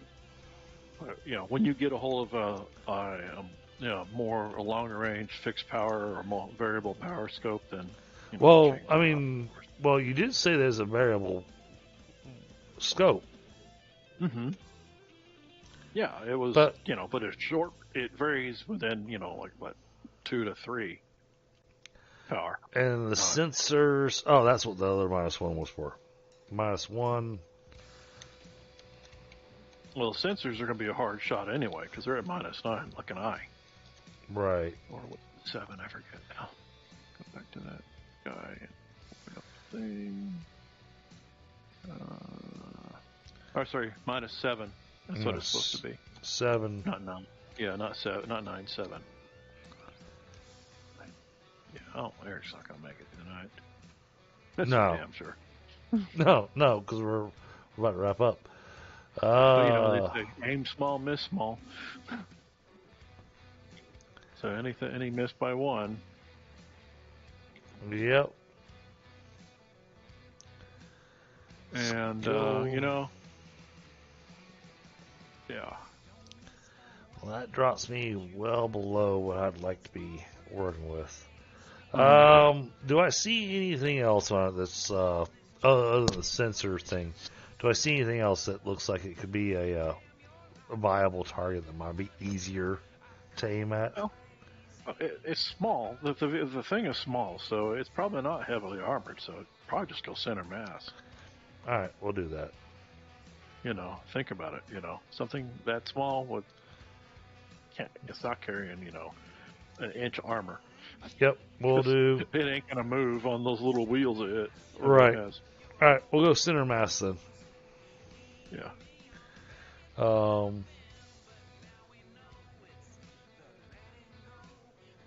How many yards away did you say it was? You said 500. Yeah, it's rifle range, so. Right. So that means I get full damage. Yeah, you're definitely got full damage, so your effective range is good. All right. I think we've done all the math. Okay. Double check all my pluses and negatives. Mm-hmm. Okay. The +1 aim is the braced. Yeah. Well, no, because you get. Well, I got the 5. I got the +5 for accuracy. Yeah, and you got braced is 1. Right. Aiming is 1. Oh. So, yeah, they're separate. So I made it by 6. Made it by 6. Okay. Yeah. All right.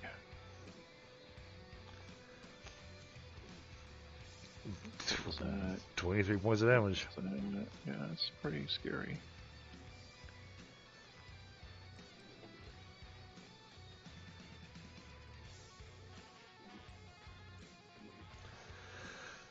I realized how ineffective it would be, but for me, it's the cinematic piece of it. But man, I really want to get a bolt action rifle. Yeah, well, yeah. Just for the whole, grab hold of the side, pop out the shell, load the next one, click it back in, and then take the next shot. Yeah, well, you definitely need one of those bolt action 50 cal sniper rifles then. Right. Okay, right. Well, you hit it center mass just like you had planned to. Put a hole right in it. It stops moving, and then it just starts turning left and right. Looking something. The other rover, that's because they're called rovers. It's not far from it. Starts moving its direction. And you sense movement in the tree line. All right, take a look at the tree line. And I mean, like I said, staying camouflaged, trying to stay as close to the ground as I possibly can to keep myself as hidden as possible, and making sure the team is staying behind that hill so that they don't get spotted by anything over there. Okay. All right. So this thing moves out of the tree line. Oh my. Oh, that's terrifying. It is terrifying. It has, you can see it's got little, probably lasers of some sort on the front and on the top, maybe. Or that might be a rail gun. I don't know. It could be anything. Because, you're not obviously privy to that sort of stuff. Oh, right. But it's basically coming over to investigate what happened. Yes, it is. Yep. Basically, it woke up because one of the little guys informed on you, or informed it was damaged. Right. I'm going to carefully kind of come back down the hill. Probably redo my camouflage and then come up from another spot on the hill to plan on taking a shot at this big boy. Oh boy. Okay. Okay, well, it is clearly much bigger. It's size modifier +2. Okay, so it's definitely easier to hit. For sure. But I'm also thinking that this might be better suited for, when I'm going to take the shot at, I'll even save my camouflage and my stealth roll for next game session. Yeah. But it's going to be one of those that, I hate it for the rest of the guys in the party, but this section may be a little boring for them because they're basically going to be seeing me trying to take pot shots as best as I can to thin out the enemy that's across the water, so that we don't just get shot to death over there. Yeah. All right, then. Well, but I mean, that's up to you, Scott. I mean, if you think that taking the shot at this thing now would work out for a clickmaker, but honestly, I think that thing coming out right now, I'm good. Yeah, I think we're at a point where this thing coming out of the wood line and starting to scan for targets is because it clearly is looking for something. It has like a turret with, like I said, the two large appear to be cannons on top. Yeah. So. Yeah, I mean that's what my character, whether he's curious or impulsive or anything, he's also not stupid. And this is one of those oh shit moments. And I'm going to change my position to where. Yeah. And the narrator says it was at this moment that Ignacio realized he fucked up. Right.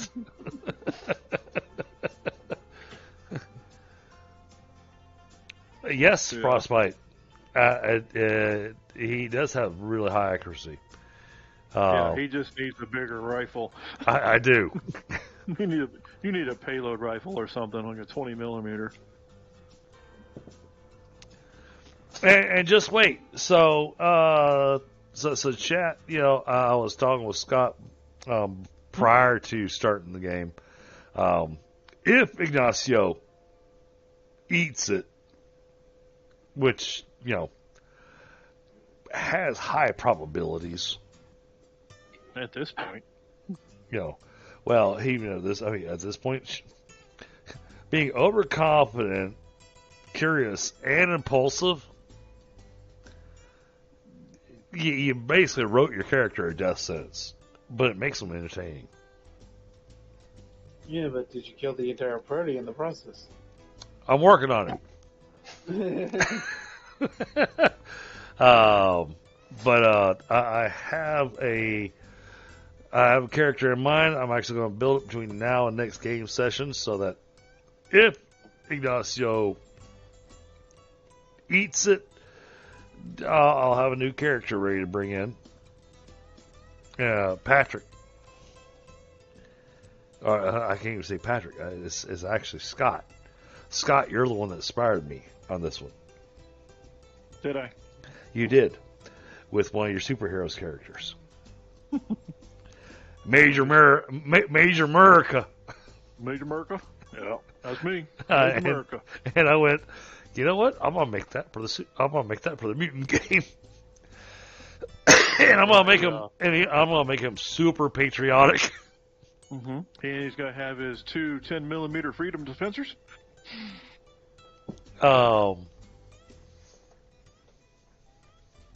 20mm. Oh my God! It is a thing.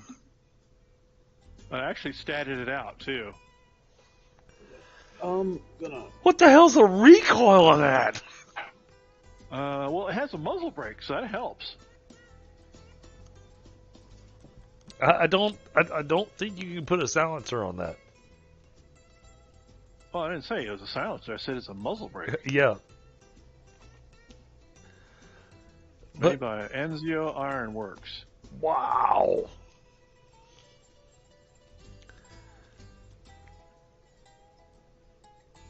But yeah, I'm enjoying this character. Yeah, your entire shoulder. Yes. Yeah. Anyways, I'm gonna hop off this. Okay, guys. All right, Patrick. Well, thanks for hey, coming. Appreciate Scott. it, Patrick. Yes, sir. What are we looking at character point wise tonight? I mean, I know it's just me and Patrick tonight. Well, it's just you and him, yeah. It's going to be 3 points because y'all survived the spider attack. Almost got yourself killed with a plant, but nonetheless, we did that problem out. And didn't shoot the new guy, so that's good. So yeah, 3. All right. Cool. And you also found the Smythe treasure note. So yeah. It's just a matter of surviving long enough to find the treasure. Well, hey, you know what? Again, I appreciate you running the game, Scott, the work that you put into it. You do an amazing job GMing. Well, I try. You know, and yes, I know as a GM, you're not supposed to try to compare yourself to other GMs, but God, you blow me out of the water. I'm doing okay. Yeah, I know I'm only doing okay. Oh, I said I'm doing okay. I think I'm doing okay. Yeah, so, that's a huge fucking rifle. Yeah, it's one. It needs a truck. You need a truck to bring it on. Right. Or you put little wheels on the bipod so you can just scoot it around. Or you stick it on a spider exoskeleton machine. Maybe. Yeah, my worry is that even if the thing does the trajectory going, oh, I think the shot came from over there, and it just fires a random shot over where I was, it's going to blow off half the hill.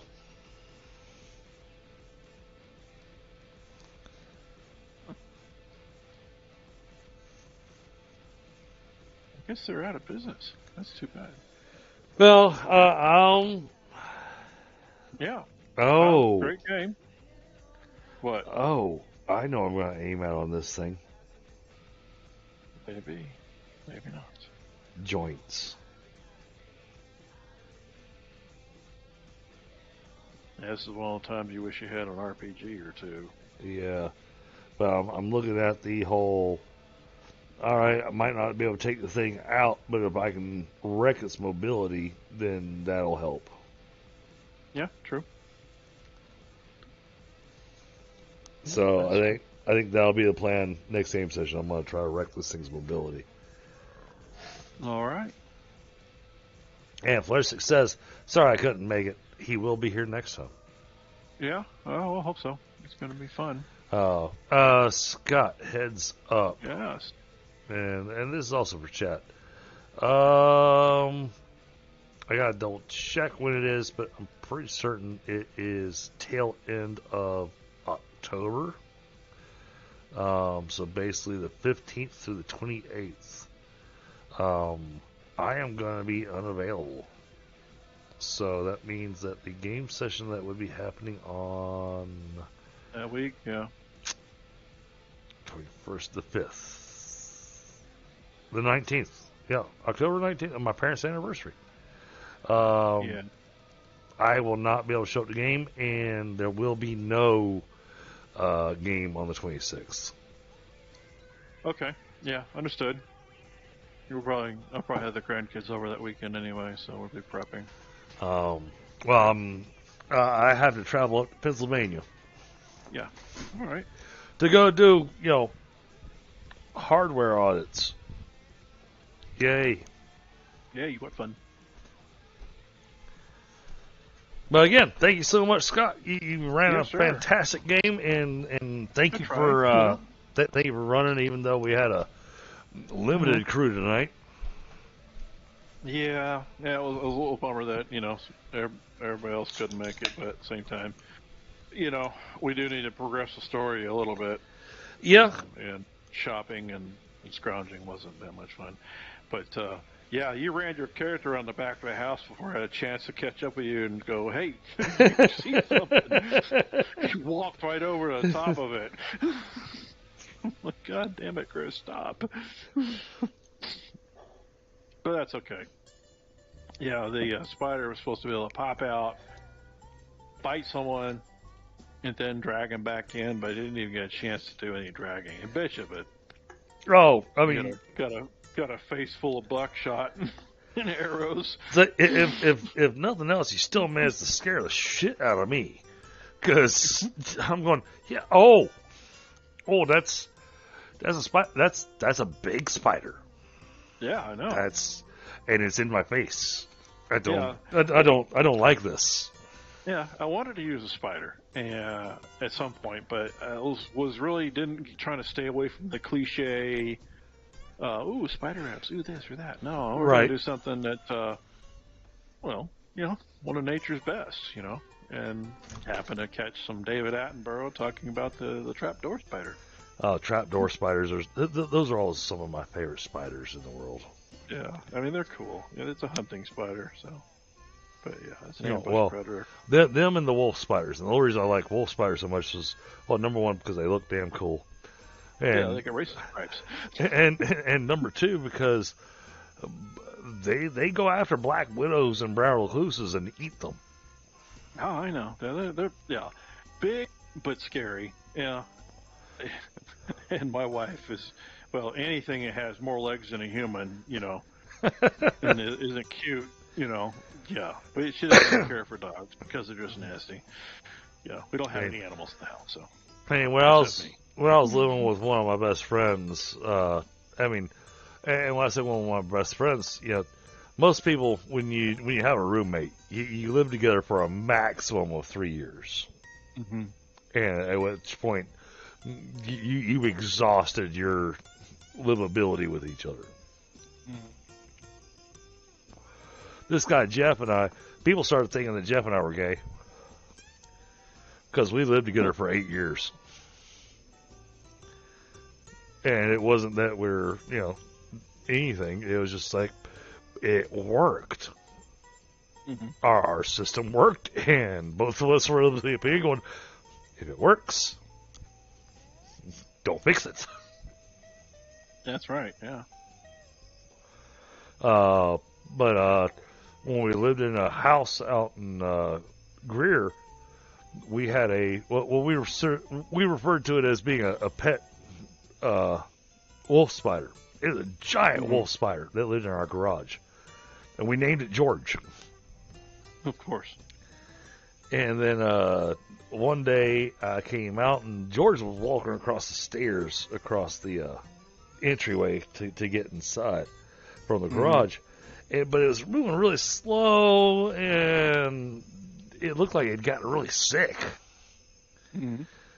And it looked like its abdomen was just covered in these weird pimples and stuff. I'm going, oh my God, what the hell happened to you? And then, but it wasn't really moving real fast or anything. And so I was like, okay, well, I'm going to blow on it to try to get it to move. Well, I blew on it, and a little chandelier dropped off of it. That's when we found out George was a girl. Yeah. And Georgette. Yeah. And the chandelier was the babies, because wolf spiders' babies eat the mother, literally. Yeah. So there, is what it is. And of course, we're both going, "Oh, wow, that's cool." But we don't want you on the stairs. You gotta move. So we carefully moved George over to an area where we were dealing with some black widows and whatnot, and let the babies go there and make their nests. And all of a sudden, we didn't have black widows anymore. It is what it is, yeah. So, but again, thank you, Scott. Amazing game. Mm-hmm. Well planned and well thought out. You know, I'm just thankful that it's taken so long for y'all to go through the mines in my game. Well, I mean, the thing is y'all could have went to the that other location too. It was a thought, but I had to keep in mind the fact that we were on a time crunch on the job. Yeah, I know. Very important. And I want to get paid. Well, everybody wants to get paid, yeah. That, and I think that it might give us some bonuses with the faction. Well, yeah, who knows? You know, the first group that actually did a job in time, or at least remotely in time, because I got a suspicion we're still going to be a day late. Yeah, it's possible. But then again, we got the car, so yeah, that may speed things up. Yeah. Yeah, you might have to ditch the horse and wagon and all that stuff too. But I want to speed things up. Oh God, I'm missing chat here. Mm-hmm. But hey, y'all, chat. Thank you for being here. Thank you for the. Hold on, let me check. 8 likes. Ooh, 8 likes. Nice. Thank you so much, guys.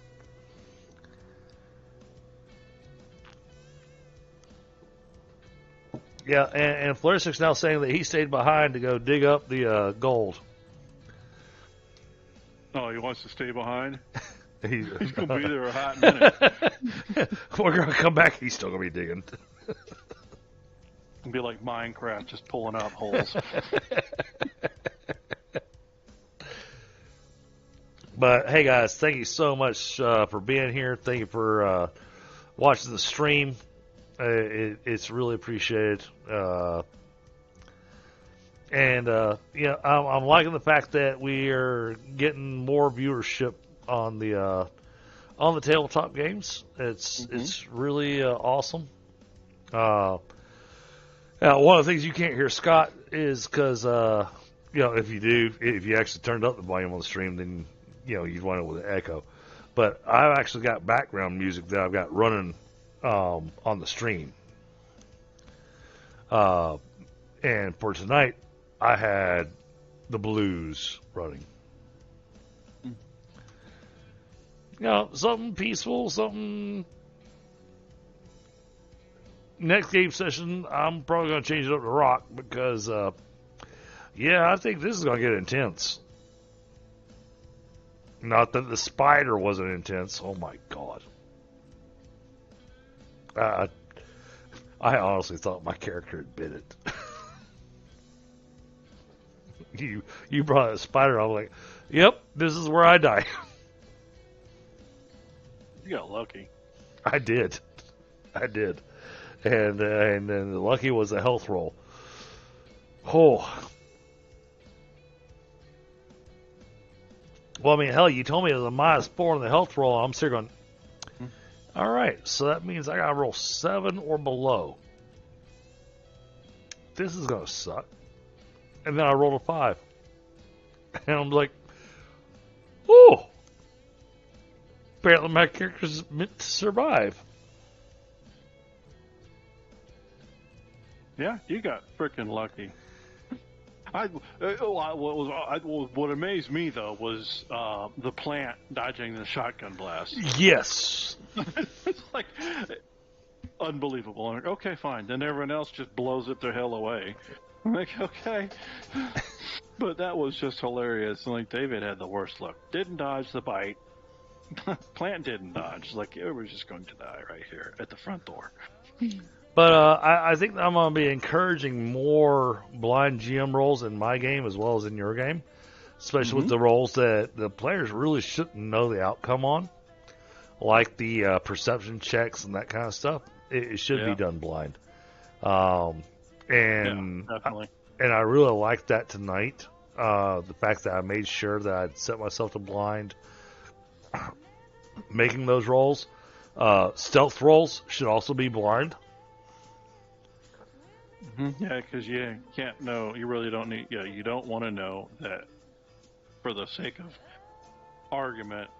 Right. You don't want to know whether you have to act like you were successful, or because you don't know if you've been seen. That's what I'm trying to say. So, it does get challenging because it's when is it appropriate for players to see the roll, and when do we want blind rolls? And the blind rolls, for me, is common sense, but at the same time, it's not always common sense. So it's the perception rolls, that kind of stuff should be blind. Your stealth roll should be blind. The scavenging rolls really doesn't matter. Because you're going to know whether or not you found anything. I usually use degree of success on that to determine how much crap you found or its utility. Right. But like I said, I did pull a little bit of Eric on you because I saw the stuff in the farmhouse. I was like, oh, I'm taking this place apart. Yeah, and you know what I did though is I just put the stuff in there because of the stuff that I thought would be common. But as far as actual items, I kind of left it up to player imagination to see what to see what y'all would think to scrounge for. Right. And that's what I was trying to do there. Okay. As opposed to, hey, I'm looking for this, or I'm looking for that, or just, I'm going to see what else is there. Because when you take apart a refrigerator, you're going to find all kinds of crap in it. Oh, yeah. Well, but are you looking for something specifically? Otherwise, just load the damn thing up in the truck. You know? Which I find interesting because I've been playing another game called Sunken Land, which involves a lot of scavenging. And so you threw out refrigerator. I went, ooh, jackpot! Yeah, and, I think one of the first things you could probably find on it would be the radiator coil on the back, for example. Right, you got the radiator coil, plus you got the compressor, you got, so many pieces on that would, could be used for other things. Right. And could be easily converted. Yeah, the only problem though is when you start getting down in the weeds like that, then it will take away from playability.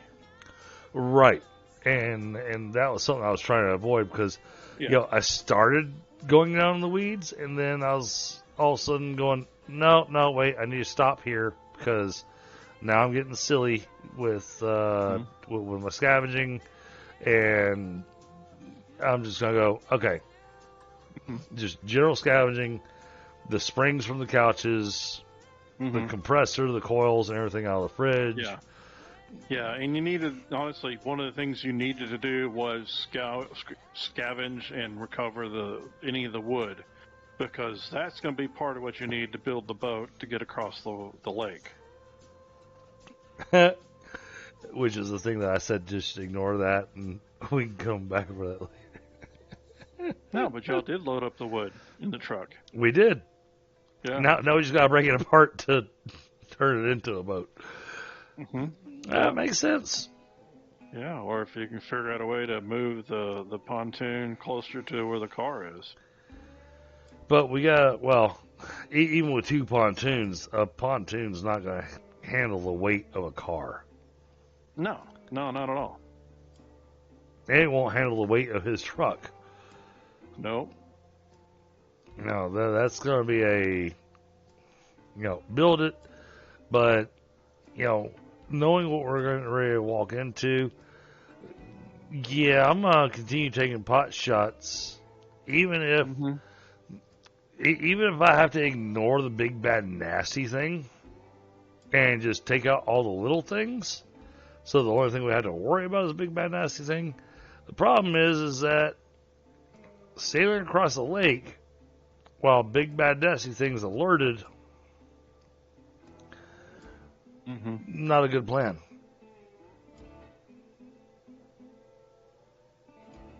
Because it's going to shoot us out of the water without a problem. Quite possibly, yeah. So, but all right, man. Hey, have yourself a great night. It is it's 11 o'clock. So, It is. It's late. Scott, chat, you guys have yourselves a wonderful evening. Thank you for being here. Thank you for showing up for the stream. And I'm gonna switch this over to this. Okay.